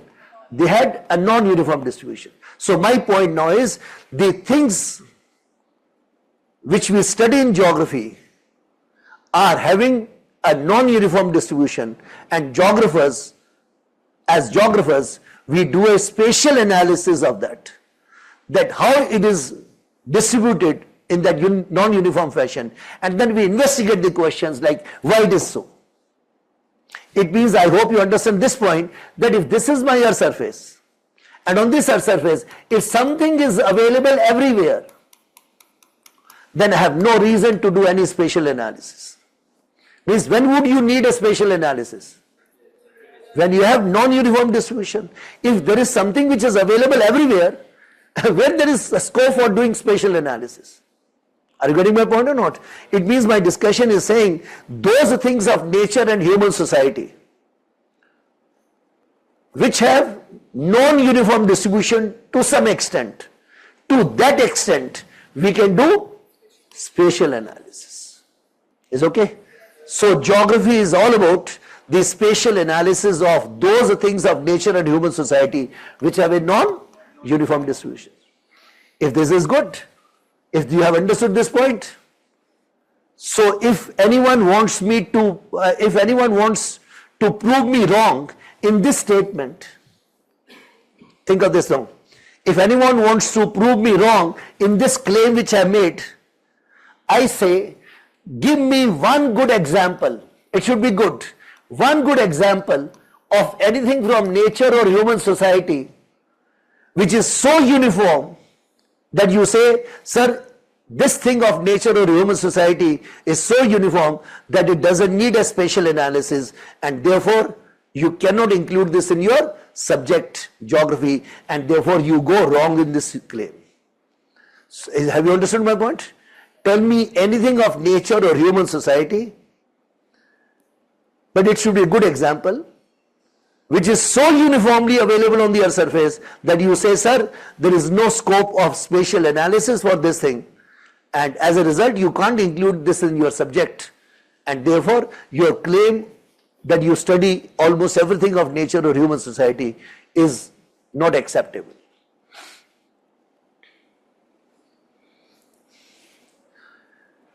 There is a student Tanvi writing air. There is one more NKS writing air. Just a few minutes back I have told you, this teacher will teach you atmosphere. Yes or no? So don't think by common sense point air is not the right answer. Is air uniform? If air was uniform, then why we were having cities being ranked on the basis of air quality index? You have come to my city, Delhi. You will be only asked to pay for your residence, your tuition fee, etc. We Delhiites will give you free of cost all pollution. All pollutants will be given free. These are attached benefits of being in Delhi. No? So, have you heard of air quality index? What it doesn't tell us that pollution is not uniform. So, don't you think as a geographer has a reason to study air? Now tell me, are the temperature conditions same? We started our class with one particular set of conditions of the air outside. After the class, conditions will be different. In the evening, further different. If temperatures are different, can I say pressure conditions are different? And if pressure conditions are different, air will start moving. No. Have you seen air keeps always moving? So it means there's a lot to means my whole bread and butter depends on air. And this Tanvi Singh is trying to kill my survival. So it's a very wrong answer. Any other answer? Where you can prove me wrong that it's so uniform that you cannot study it in geography. Silence goes in my favor. It means you are accepting this point. 2 minutes more. Any good example, but it should be good, of anything of nature or human society, which is so uniform. Now there is a student writing Shubhragar, oceans. Are oceans uniform? The temperature conditions, the salinity of the ocean, density of the ocean water, so much there to study that the mankind still knows very less about oceans. There's so much of marine life, ecology has to, like we have different zones. Anjali writes sky. Is sky uniform? In a city like Delhi, you will hardly see a blue sky because of so much of pollution. And don't you think sky sometimes has clouds, sometimes doesn't? So we can classify sky on the basis of number of things. How much cloud cover is there? There's a student Muskan writing gravity. Now see, I knew someone would try to prove me wrong by giving gravity, but a good student of physics knows even gravity is not uniform at the poles and equator. But this is not my only answer. Means if I only give this answer to counter gravity, then I'm not a good geography teacher. I would say, have you heard of tides? The periodic rise and fall of seawater in the coastal areas. And tides are so complex that Newton, who gave the first theory on tides, could not succeed. And after Newton, we have large number of theories on tides. Still there is no theory on tide which explains all the complex variations. Why tides are so complex that no scholar is able to sum up all the details in one theory? Because tides are the result of gravitational interaction of the three bodies, Earth, Moon and Sun. And they vary so much, their interactions vary so much on the Earth's surface that tides are very, very complex. And there is another student now, Muskan Gulati. The student is understood. And the point being, Ashutosh also writes the same. Nothing is uniform. So it means some students have understood that now teacher is wasting time. Better we accept his idea because he's not going to leave it as it is. Yes, he says, yes? Very good. He says laws of nature. Just wait. I'm well prepared. The very fact that he says laws, it means he's not answering my answer, a question. I said, give me an example of a thing of nature or human society. Law is not a thing. Don't give me Newton's law of gravitation. Okay? Law means a generalization. So it means you don't understand the term law. It is different from element. Now there is a student writing erosion. Erosion, you understand? That whether how erosion would be uniform? Don't you think some areas erosion would be more because of the exogenous agents are strong, or slope is steeper, erosion would be faster. There is a student Ashutosh writing time, means some are ready after me to prove wrong, like now this some student is writing time. After 2 classes, I'll be spending 2 lectures on time only. Let us see. Below. Very good.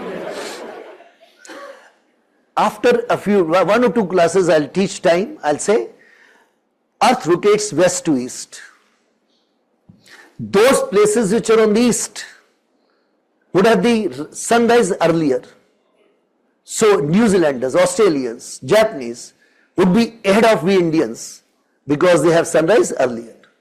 We are behind them. And Americans are on the west of we Indians. They are behind. Means at least in one field, we are confident. Americans are behind. And that is the concept of time, local time. So time will not be same. Right? I'll teach you local time, standard time, time zones of the world. international date line. Have you heard of all these things? So see, there is so much to study about time. There is another student, Dikshant, writing nothing is uniform. Me, some students are saying, sir, now come to the point. We have understood. Yes, is the class agreeing? Fine, good. So it means you understand that yes, things of nature and human society are non-uniform to some or the other extent, no? And you didn't notice, I was so smart that I wrote almost here. Means even if you would have given me an example, still my statement was good because I said, this is 32 years experience. Because I know with my class background, like previous years batches, because in some classes you have not such good students. Your batch is good, that you are not so after me to that teacher should be proved wrong. In some classes they say, sir, God is uniform. Now even to those students I say, even if God is omnipresent, do you think the faith about that God, the acceptance may not be same? Do you think different religions have different ways to reach to that God? Everyone in the class may not have the same kind of faith for the acceptance. So we can study religious faiths even if you say God is omnipresent. Someone would say, sir, love is uniform. Someone will come to such a low level, sir, atoms are uniform. Don't think atoms will make things and things will be non-uniform. So for these kind of poor answers, I don't want to waste my time of the class. So how would I get rid of these students? I'll say almost. Okay. So, but your batch is good, and this batch will become the final list next year. All other batches of India, all other batches of India are going to go waste this year. Okay. This is the final list, I tell you, including online students also. Okay, I have proved my point that we geographers study almost everything. So content is not limiting my subject. Fine. Let me now show you some examples to convince you further that how you are going to use my subject for almost every other subject answer. So it means class is with me that we geographers have, now mind this carefully, we geographers have been having geography of fold mountains of the world. Means what did we do in school? Geography of fold mountains. We did geography of oil. We did geography of climates, soils. We have done all these geographies, right? But if you have understood my theme today, can I say we also do at higher level geography of poverty in India? Yes, please. Poverty is also not uniform. Can I say we have all the reasons to have a field of knowledge called geography of development. We have geography of epidemics in India. Yes, please. So we have geography of infrastructure. Think of planning. Don't think, if you look at the planning commission, what we have done so far, is there geography in that or not? Has it been uniform? Don't think one important weaknesses of India's planning, right from the beginning till this date, has been that more and more planning in this country has increased regional disparities. At least in 1950s, there was one good thing, we were all poor. Yes or no? At least there was unity. But what has happened with more and more of the kind of policies the Planning Commission has gone for? It has created regional disparities, personal disparities. Green revolution in certain areas of the world, of the country worked, whereas other areas are still having very poor agriculture. You travel from the core of the city like Delhi, I repeat, and think of any other city, you come from different towns and cities of India. I might not, I do travel a lot, but I have not seen many of the towns so far, means I have not seen entire India. But you are here as an India, and I make a claim, and you will all agree with me. From the core of your city or town, imagine you travel readily outward for just 25 kilometers. Tell me, does the life change drastically or not? It happens in Delhi. What to talk about in any other city? Don't think it's a shame for we Indians that just within 20 to 25 kilometers from the core, from the national capital, we have life changing drastically. It means we'll see that the big cities have acted as a suction pumps. They have swallowed the growth potentials of the hinterland, and the hinterland has been stagnating in poverty. So this regional disparities which is there. Don't think today big cities are developed in India, but their hinterlands are still poor. Don't think India would have been much better if Delhi would have been used as a growth pole for developing its hinterland. Mumbai would have been done the same way. Calcutta would have done the same job for its own hinterland, and southern cities would have done the same. Don't think India would have been more uniformly developed? That this city can be used as a growth center for developing a larger area. But we have not done that. We have connected big cities of the country better. We have not connected our city with the hinterland. If someone asks me today for a lecture at 150 kilometers distance from Delhi, tomorrow, I may not go for that. But if someone asks me to deliver a lecture in Mumbai tomorrow, I'll go for it. Because it's easy to travel Delhi, Mumbai as compared to a distance of 150 kilometers or so, because connections are poor. So it means everywhere you will find geography around you. Think of a term called geopolitics. Please write this on the margin.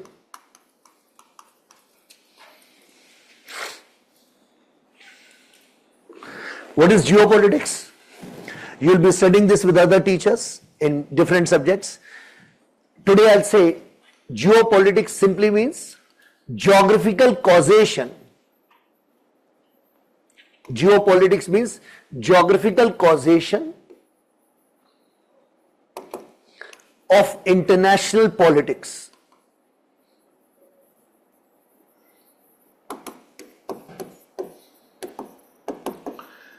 Do you agree with me that when you read your newspaper, when you go to international page of your newspaper, can I say either implicitly or explicitly in every news you will have some role of politics?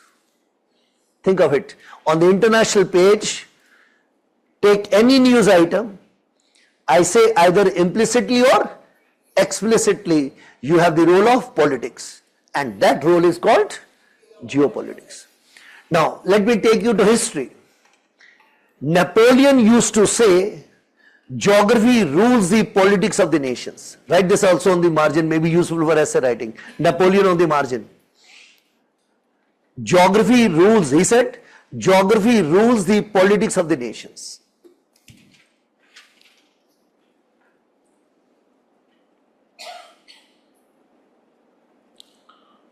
Geography rules the politics of the nations. Now see, though I am here to emphasize, since it's my first lecture, I have to convince you to the best of my abilities about the importance of geography.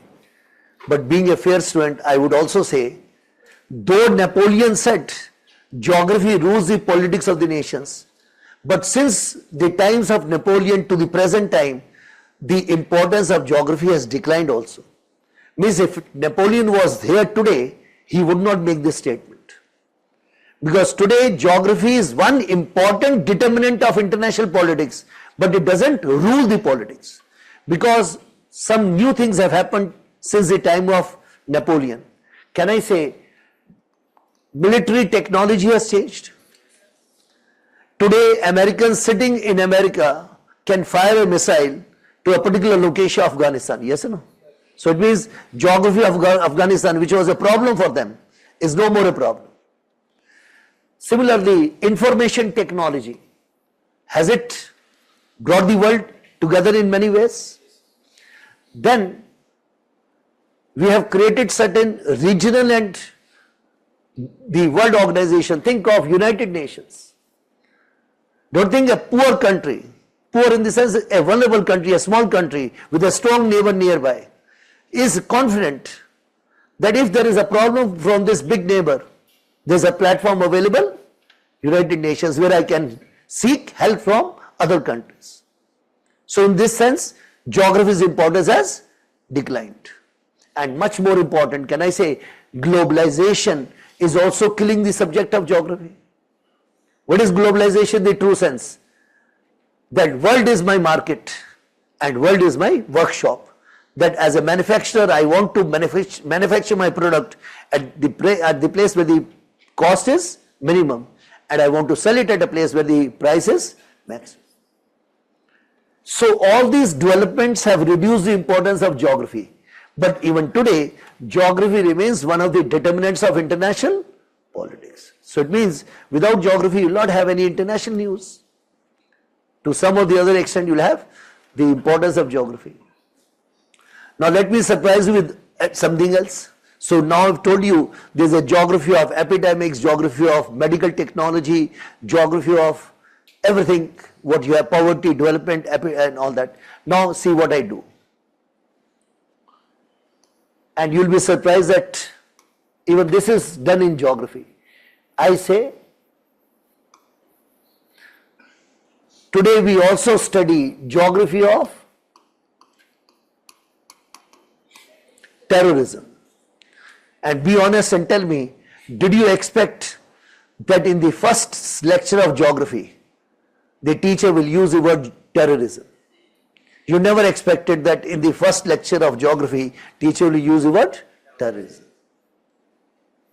Because you thought I'm worth about soil, vegetation, rivers, etc., earthquakes. But see, we geographers do studies on terrorism. And anyone who says, why do you study terrorism? Can I say, if this board is my world map, in the present times, can I identify certain locations of this world map from where the chance of origin of a terrorist activity is much more than the rest of the world map? So it means there's a clear reason for me to do a spatial analysis of origin of terrorism. And at the same time, there are certain other locations of this world map where the chance of the impact of a terrorist activity going is much more than the rest of the world map. It means there are some soft targets for international terrorism.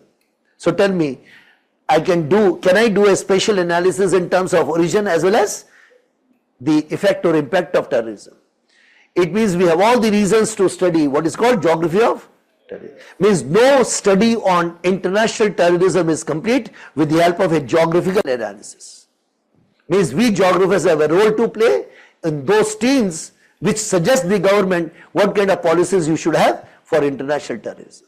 So don't think you have to deal with these kind of things in essay writing and answer in general. So it means what is the understanding being given?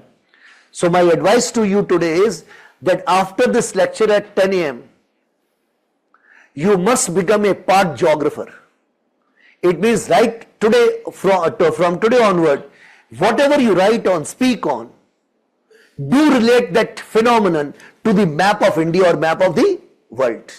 And see on that map, that phenomenon you are writing about or speaking about, is it uniformly available or not? And you will find it is not.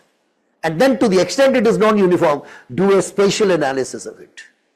It means you will get your answer getting richer by 2 or 3 more points. It means earlier you were suggested, write some economic aspect, write some social, write some political. Now I am saying, be a geographer, also write 1 or 2 elements on spatial aspect. So enrich your every answer in the main examination, in the interview, with spatial approach in life. Don't leave any answer without relating it to the map of India or map of the world or map of the district or whatever area which is under focus. How can you think of eradicating epidemics from your state if you first do not have on the map of your state that which are the pockets which are having this problem year after year? Then once areas are identified, only then you can think of what have been the reasons for these areas to have this endemic problem. So, even terrorism is studied in geography today. I hope you are getting that almost everything is important here. Don't think during the COVID issues, the problem, don't think we have geography of vaccination also. That could we vaccinate the entire population? No. Rich countries were having all the doses. Africa was not being vaccinated. So it means the studies were done at that time by WHO that what is the geography of vaccination and how can it impact our desired goals as such. Now, if this is all good, with the suggestion that you must become a part geographer after this class, means start looking everything around you in a spatial way also. Not only in social, economic or political way, you have to see the things in a spatial frame. And then only you will understand that in this small area where you have come to, you have more bookshops. You have more shops giving you food. Yes or no?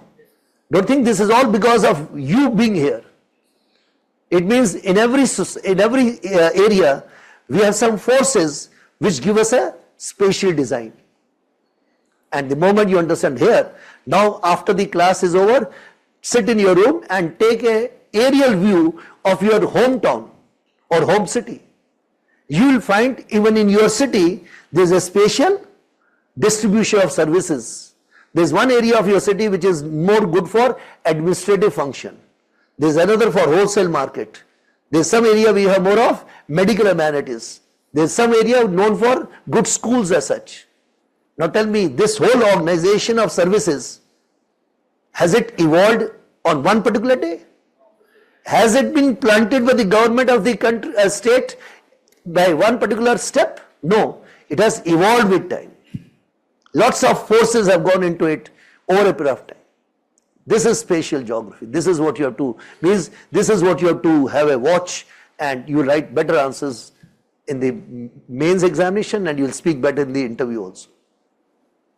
Now, I believe that class maturity is more now. So now I'll bring a philosophical discussion. And what I teach you in the next 5 minutes, I know first many of you will not understand, but those who will be with me, I'll make you understand. Now, I leave geography and I talk about science in general. Means I talk about all sciences, social as well as physical sciences. And I write one point here on the board. Many of you will not understand because these kind of things we have not done in school or college unless until you have been a student of that topic. See here, I write and you please write later. Just see. I say every science attempts discovering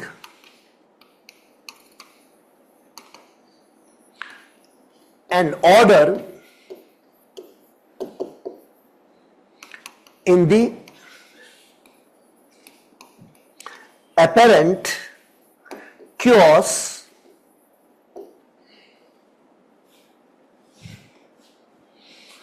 of nature or human society.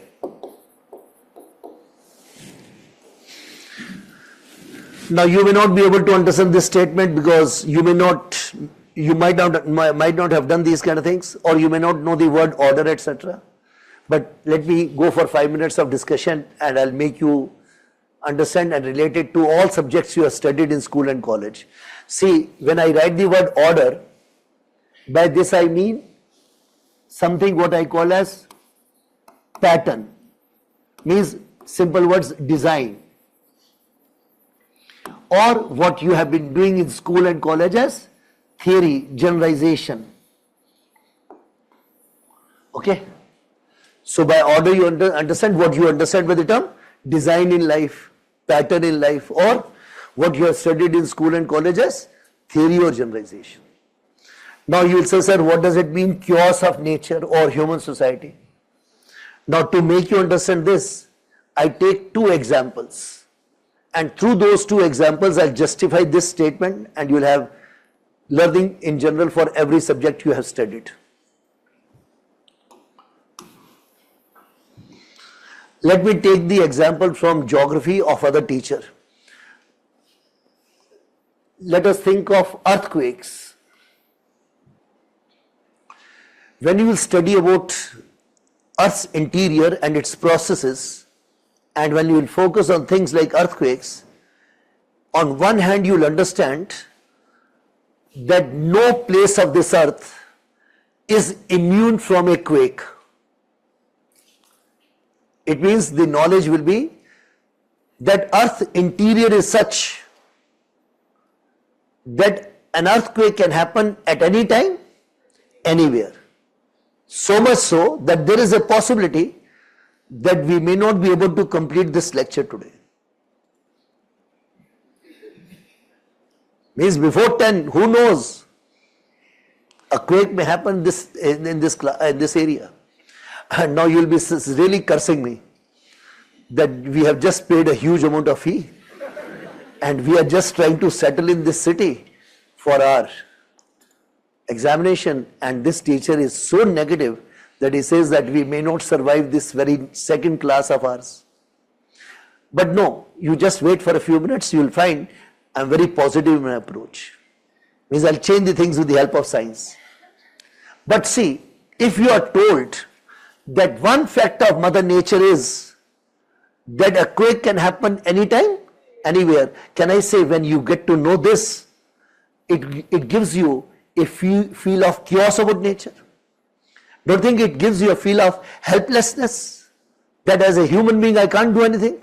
It all depends on nature, that you may have a quake anytime, anywhere, and story gets over.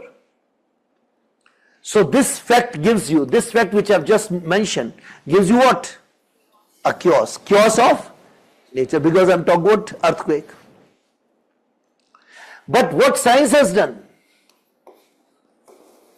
like geology, like geography, and other related science, science has given us a theory called plate tectonics. And your other teacher will teach you that this theory of plate tectonics does agree with this point.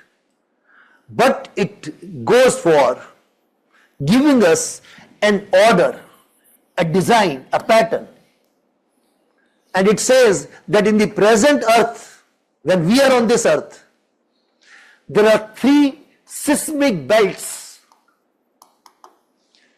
means areas which are prone to earthquakes, which alone register 98 or 99% of the world's earthquakes or quakes. You have heard of, number 1, circum-Pacific belt. Have you heard of it? That all areas of the continents which are touching Pacific Ocean, like west side of North America, west side of South America, and then the areas like Japan, Indonesia, etc. And scientists will tell you that this circum-Pacific belt is so active today in terms of plates interaction that 80% of the earthquakes of the world today are registered here only. I don't think the moment I give you 80% earthquakes in circum-Pacific belt, we get a relief. That will not complete today's lecture, will complete almost the whole syllabus. Because 80% quakes happen too far from the location we are in. Then the same theory will tell you the second seismic belt, which is called Trans-European or Trans-Eurasian belt. Means from Europe to Asia, the mountains are there. They are also prone to earthquakes. So from Europe to Himalayas, this Trans-Eurasian belt registers about 15% of the world's quakes today. So how much total? 95%. I will not only complete this session, with the God's grace, I will complete many more sessions. Yes, sir, because 95% are so away. Then third, the third belt will include the oceans of the world. That you have something called as mid-oceanic ridges. In the middle of the oceans, we have some huge mountain systems. They are prone to earthquakes. Have you heard of mid-Atlantic ridge? So these things we learn in the other teachers' classes. And in the third belt, we also take some portion of Eastern Africa. Some of you might have seen already, or some you will see after the class today. When you go to the physical map of Africa, you will find on the eastern side, Africa is breaking up. And very soon, within a few million years, eastern part of Africa will get separated from rest of Africa. So from Red Sea down till Mozambique, there will be a new sea being formed. When the continent pieces will drift away, there will be a new sea being formed. And that area where the Africa is breaking up, it is prone to earthquakes. So that area would be named as East African Rift Valley System. And this third belt may experience about 3 to 4% of the earthquakes. How much total covered? So be happy. We are safe here. So, there was a chaos, but what science has done? So now read this sentence. Every science is doing what? A great favor to us by identifying order in the apparent chaos of nature or society. This is how lives become easier for mankind. Now, I'll give you one more example, but from a different subject. And the next example is so good that I'll not have to speak even this much. Let's see how many of you understand without any detail. Now I say second example. Think of chemistry without periodic table. Don't you think chemistry without periodic table would have been a chaos of elements? See, there are so many elements in nature. If there was no periodic table, what these scientists had to do or what we had to do, we had to study every element separately. Every element had so many compounds, so many properties. Don't think chemistry would have been a hell of a subject. Or today, every part of our human life is full of chemistry. Means, can you think of any moment of your life without the use of plastic or things we do in chemistry?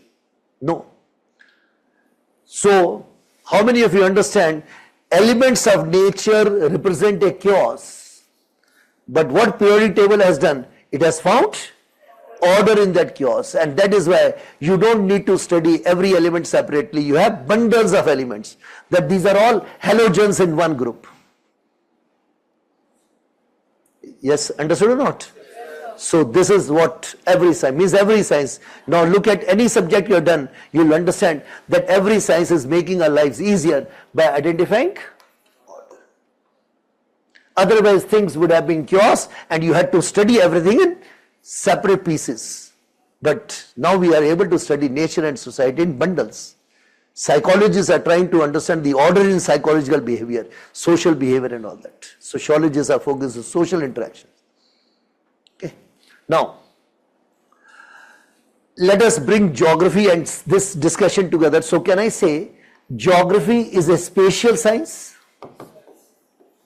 It means, what is geography trying to do? Geography is trying to identify a spatial order. Means order in relation to space. Like spatial order for oil, spatial order of fold mountains, volcanoes and all that. So please write. There is a student asking, is plate tectonics a uniform process? How can plate tectonics be uniform? Some areas are having more active interactions and some are passive. On the west side of Atlantic Ocean, means think of when you will do this topic, on the west side of South America, you have so much of earthquake volcanism, but on the eastern side you don't have. Means one is an active belt, the other is a passive belt. But then the science will tell us that the belts which are active today, they were passive some millions of years back. And the ones which are passive will become active tomorrow after some time. So please write. Every science attempts discovering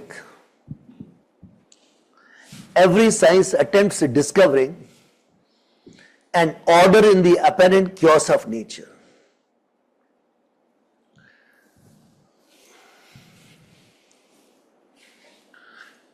An order in the apparent chaos of nature / human society, depending on whether you're doing physical science or social science.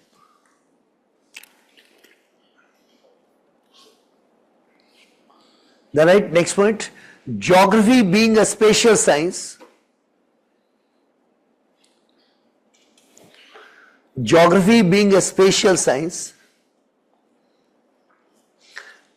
attempts discovering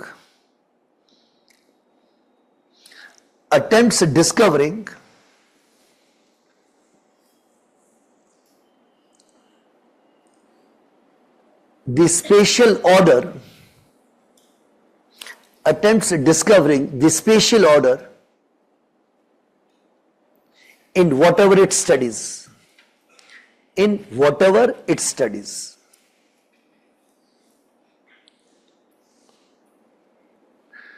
Now there is a student Ruchika asking, what does apparent chaos mean? Apparent chaos means this.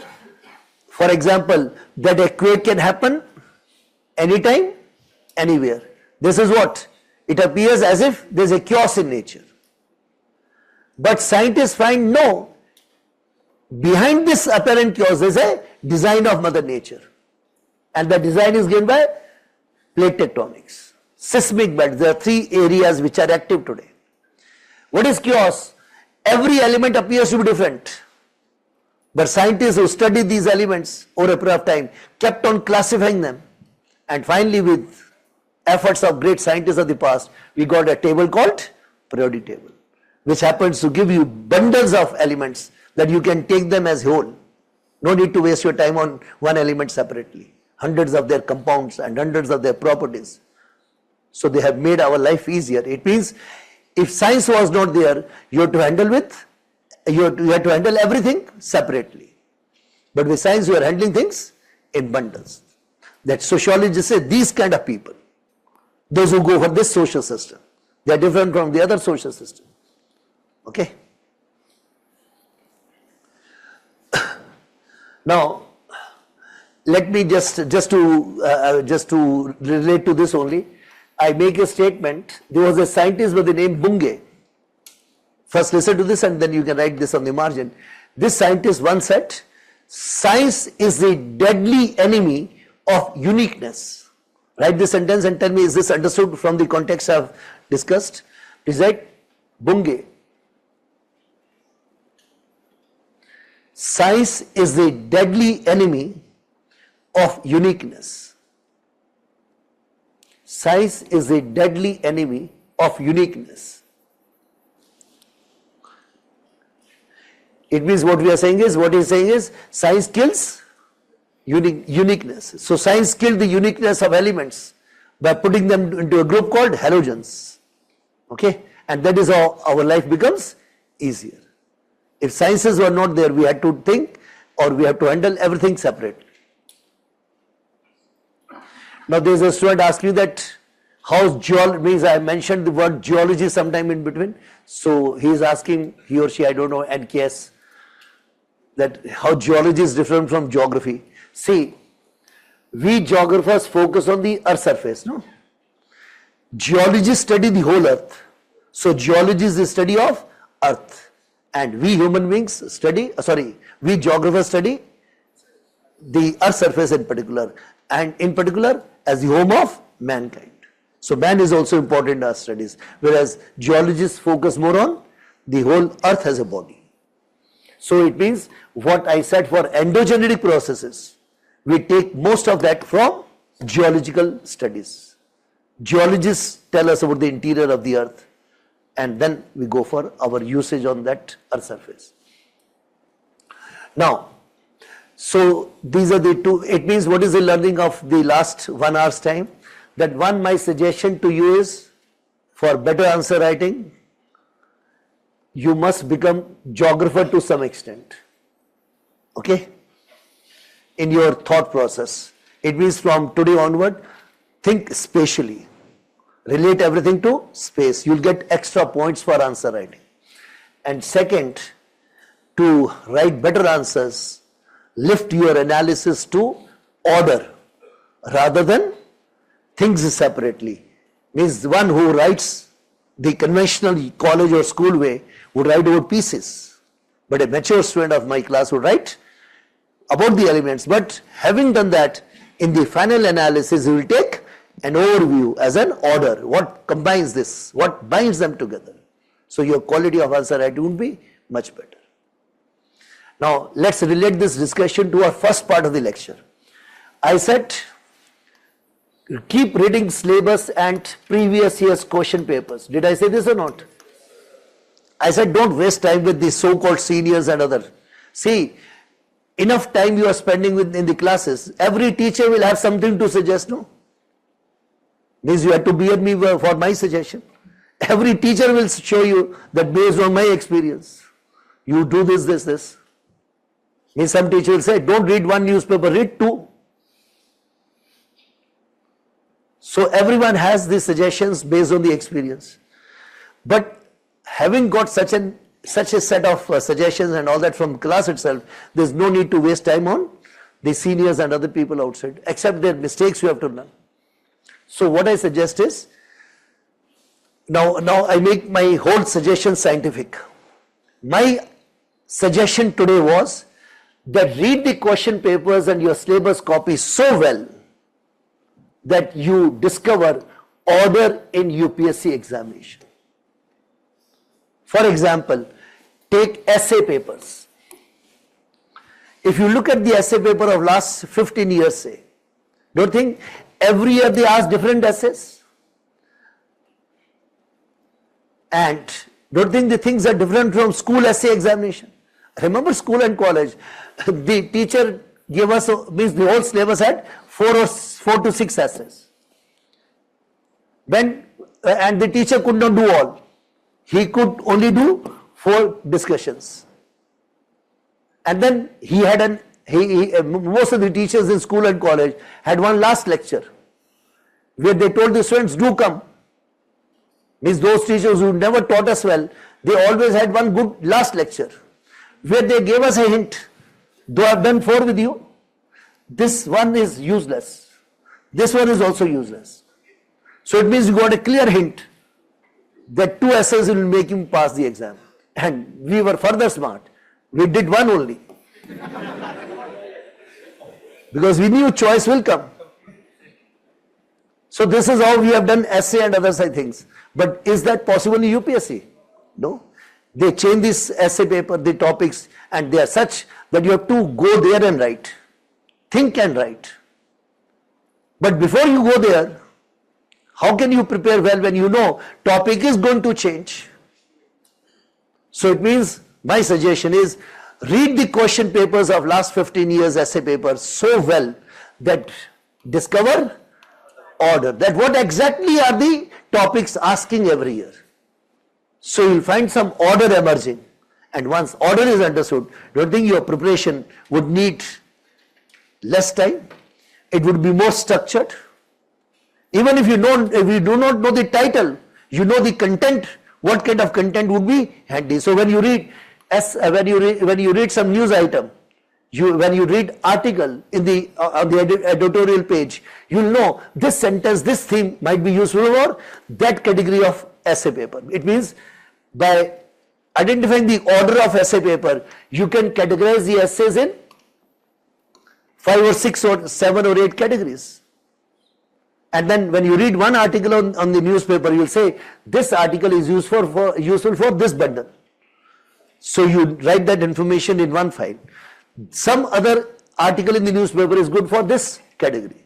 And you keep collecting this information and let the topic vary on that particular day when you have the exam. So my suggestion now is that attempt discovering order in your UPSC examination. Things would become easier. Be a science student. Now, though the time is over, but I love to teach you for 15 minutes more. Is that okay? So now you write, okay, let me create the topic.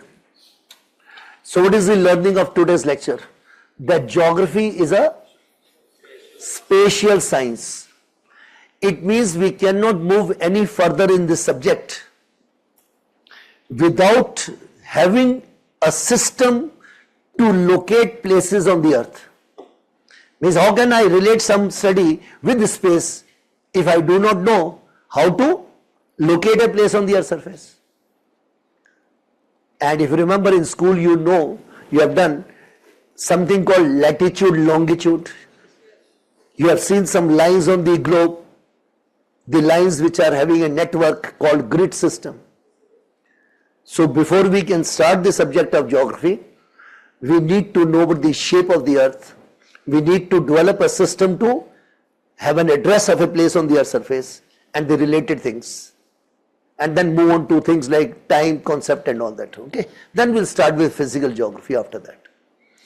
So to make a beginning in the subject of geography, which is a spatial science, in today's lecture, in the next 10 minutes or so, I teach you about the shape of the earth. so that on that shape we'll work in the next lecture to develop the system to locate places what we have done in the class, in the school classes. So I bring a subject called geodesy. Please write this title.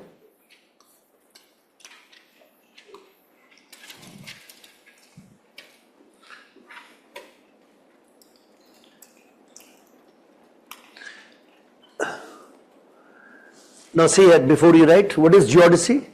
It is the science which talks about the shape and the size of the earth. Okay?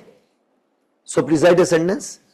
Geodesy is the science that attempts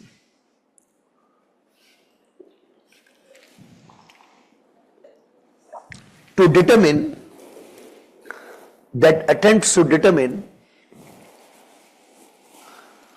Earth's shape and size,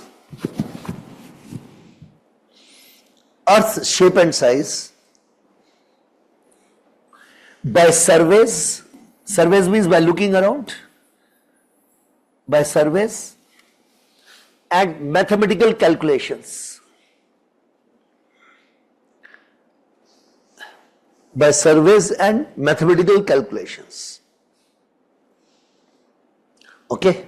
Now it talks about both size as well as shape, but we'll focus on shape because that's what we need for our next lecture. So please write the title, Earth's Shape.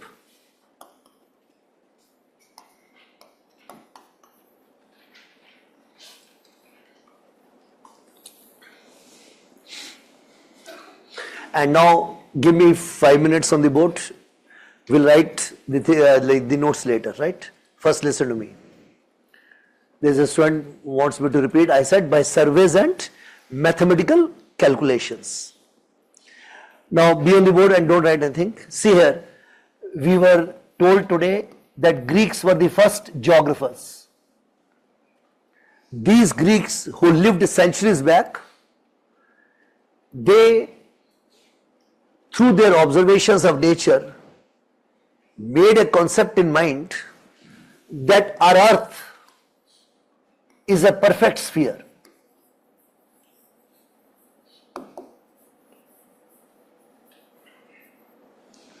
So the observations made by Greek scholars took them to this decision or the model or the assumption that our earth is a perfect spherical body.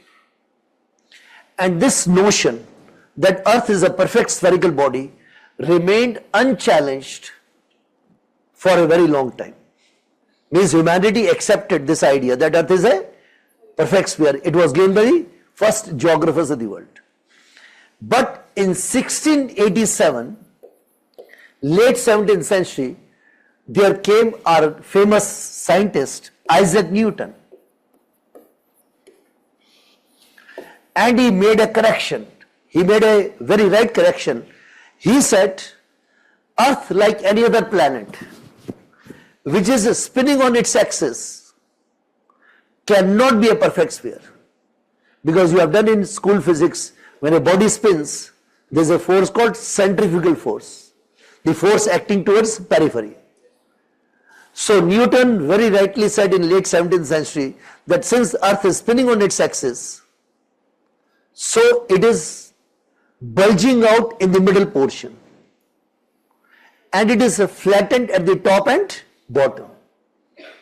Means he said Earth is not a perfect sphere, Earth is a flattened sphere. So I repeat, because of the spin, he said Earth is bulging out the middle portion. See, little bulge here. This is without spin. Now see, you understand, on others' cost you understand better. Anyway. So Earth is bulging out the middle portion. Now I am using the word middle, but in the next lecture it will become equator. That Earth is bulging through the equator. And it is flattened at the top and bottom. Means North Pole and South Pole. Okay. And this kind of Earth is flattened sphere.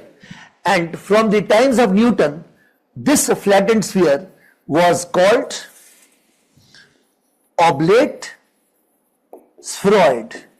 Means something what is flattened, right? So Newton gave us a change from the concept given by Greeks, which was held as it is for many centuries. But in the 20th century, there came one more change. In the 20th century, our Earth started taking its selfie. Before we started doing that, Earth had already done that. Means I'm talking about that time of 20th century when we started sending satellites up in space. So when the satellites took the images of the Earth from outside, and those images came to the ground stations, our scientists were surprised to see that Earth has a very complex configuration when seen from outside. Somewhere you have high mountains like Himalayas, somewhere you have deep valleys, somewhere you have big bodies of water called oceans. So scientists got a new idea when they looked at those images of the Earth from outside. They understood that our Earth has a very unique configuration, means shape. And they thought that our Earth is unique for the reason that it is the only non-living planet so far. And now they knew that our Earth also has a unique shape over it. So they thought, when Earth is so unique that it is the only non-living planet till this date, and it has a unique configuration, the shape of its own, then they thought, why are we saying our Earth is like a sphere? Why don't we give primacy to the uniqueness of this Earth and give this Earth shape a unique term? So from this time of 20th century, we started calling our Earth as a geoid. Geoid. Now someone will say, sir, what does it mean when you say Earth is a geoid? Then my notes will give an interesting answer. My notes will say, when I say Earth is a geoid, it simply means that the shape of the Earth is uniquely Earth-shaped. Think of this. You are asking me what is the shape of the Earth? I say, the shape the Earth has. Means whatever the shape is of the Earth, that shape is called geoid. It means this word will be used only for Earth, not for any other body. So it means we have three concepts. Greek's concept was Earth is a perfect sphere. Then came oblate spheroid, a flattened Earth, and now we say geoid. Okay. Now, let us write this much, but there is one more dimension left which I will cover at the end, and with that lecture will get over. First, write these observations with me. Please write first point. In 1687,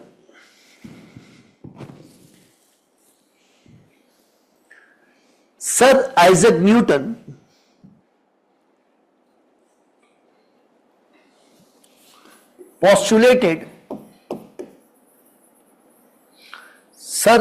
Newton postulated that the round earth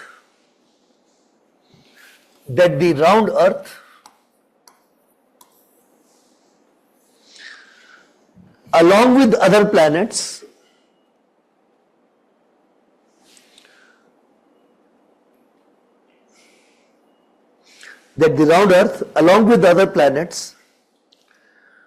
could not be perfectly spherical,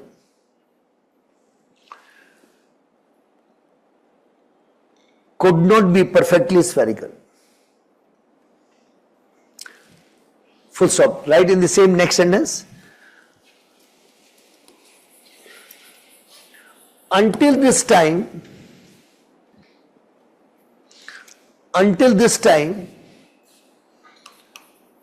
the spherical perfection model,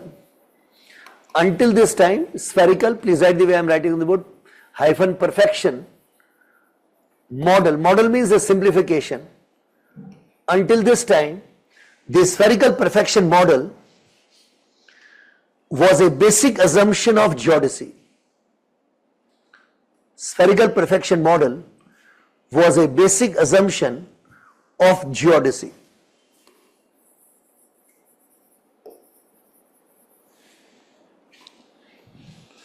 Next point. Newton reasoned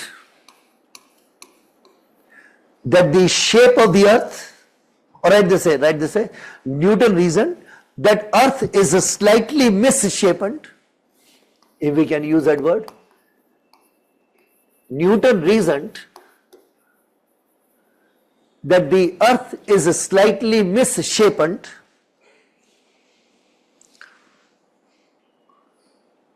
by its spinning. Earth is slightly misshapen by its spinning, put a comma, making it bulge through the equator, making it bulge through the equator. Now those who do not know what is equator, think of it as middle portion, okay? But since middle is not the right word, so since notes will go outside in the market, so I'll not make you write the wrong word. So, okay, so we write equator and it would be understood technically next time. So I repeat, bulge through the equator and flatten at the poles. And flatten at the poles. Now having written this, you can write within bracket, what is this shape called? Oblate spheroid.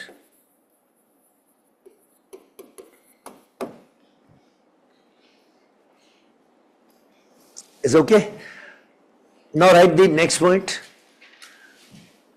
Today the earth is considered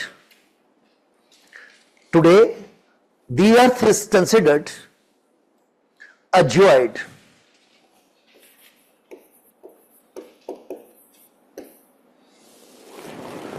Today the earth is considered a geoid.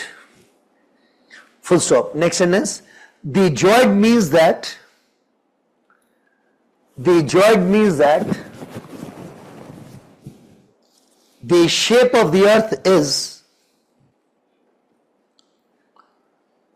uniquely earth shaped.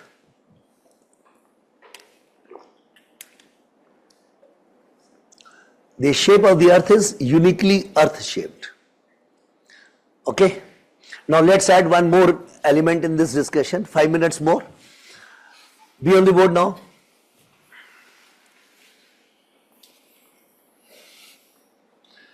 See, since we know our earth is flattened sphere, so it means earth is bulging out somewhere here and it is flattened at the top and bottom. So it means these two diameters are not same. So let us check out how much is the discrepancy of my earth from a perfect spherical shape. Means how much is the difference between the perfect sphere and our earth. So for that we need to know these dimensions.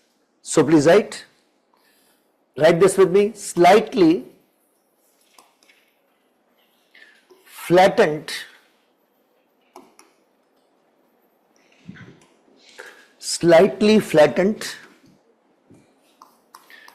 polar diameter is approximately equal to 12,714 kilometers, 12714 kilometers. Then write slightly, yes, what is the word I should use now? Bulging equatorial diameter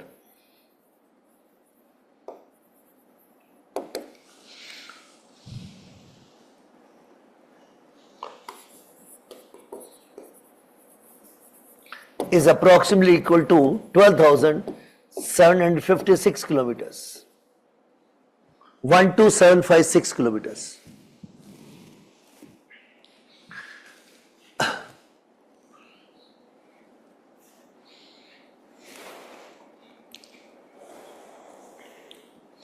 Now see, if I have to calculate what is Earth's variation, means discrepancy from true spherical shape, I need to take the difference of these two diameters and see it as a part of any one of the two, the total.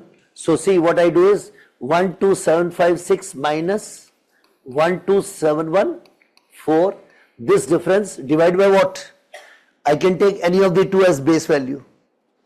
won't make a difference. You can take anyone and I can calculate percentage of it.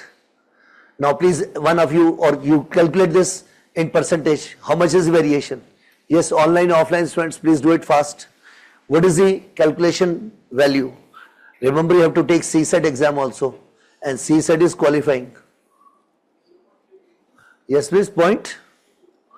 He says 0.32, very good.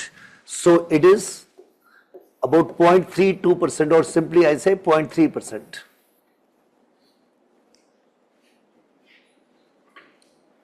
And there are few online students also given the answer.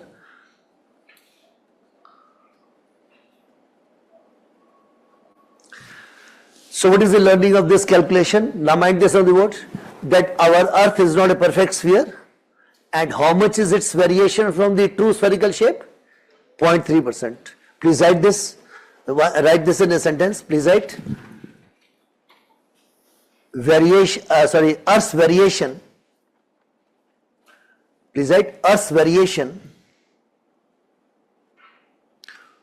from true spherical shape.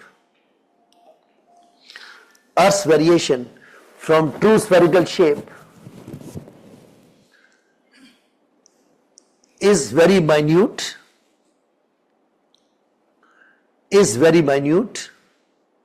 within bracket about, yes plus how much? About 0.3%. Now put a comma after this. Now we'll complete the sentence later, just be on the board. Let's say today in the evening you go to some sports goods shop in this Karol Bagh market and you purchase a basketball, or you purchase a football, or you purchase a tennis ball. Now before I go further, please tell me, one of these balls you purchase in the market today, or the earth, which one would be more spherical in shape? I repeat, listen to my point carefully.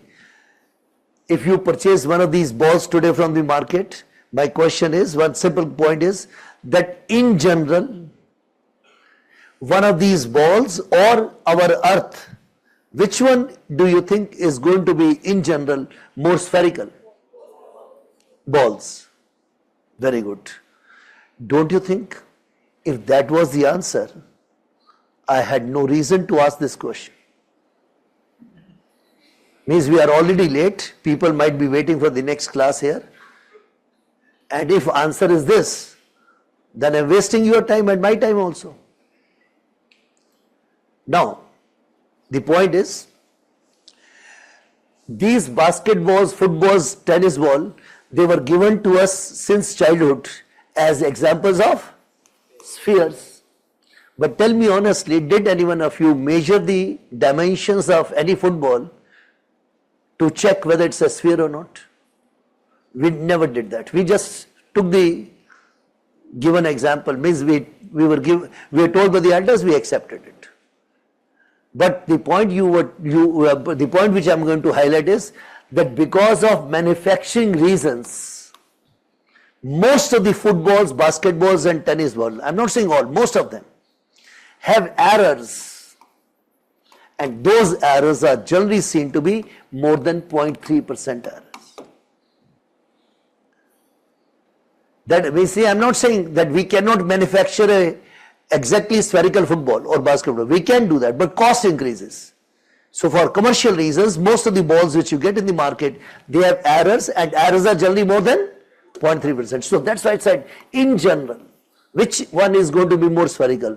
So it means you are being told, though my earth is not a perfect sphere, but it is still found to be better a sphere than the so-called spheres of life. Now you may say, sir, why are you telling us this? That why are you comparing your earth with the ball? The reason is, from next lecture onward, for most of the practical purposes of my subject, I will take earth to be spherical. And I am giving this comparison so that none of you has any reason to object to my assumption. Because if anyone is found arguing with me that, sir, why are you assuming earth as spherical when it is not so? I'll say, if you can assume the basketball and football as spherical, my earth is better a sphere than those spheres.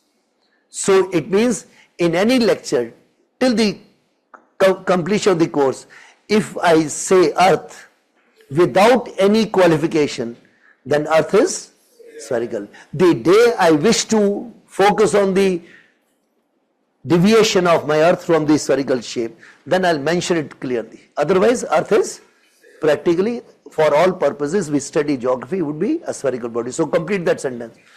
You wrote variation from the true spherical shape is very minute, 0.3%. Put a comma, right? Therefore, in most practical cases,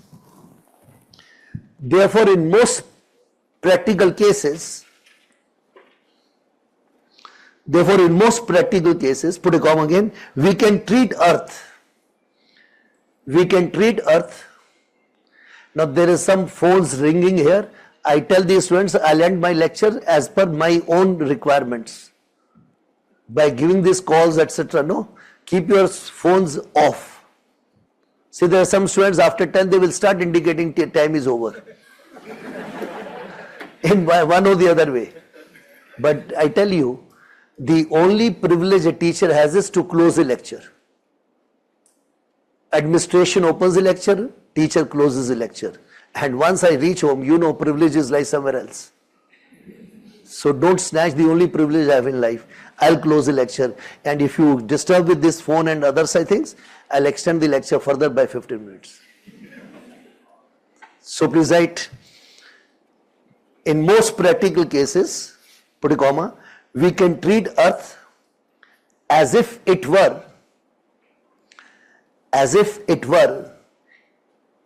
a perfect sphere. As if it were a perfect sphere. Okay. So with this, I stop here. I'll take leave from online students. And suggestion will be the process, and it's for offline students also. The process you have jumped into, start enjoying this process. And results should be great. Thank you.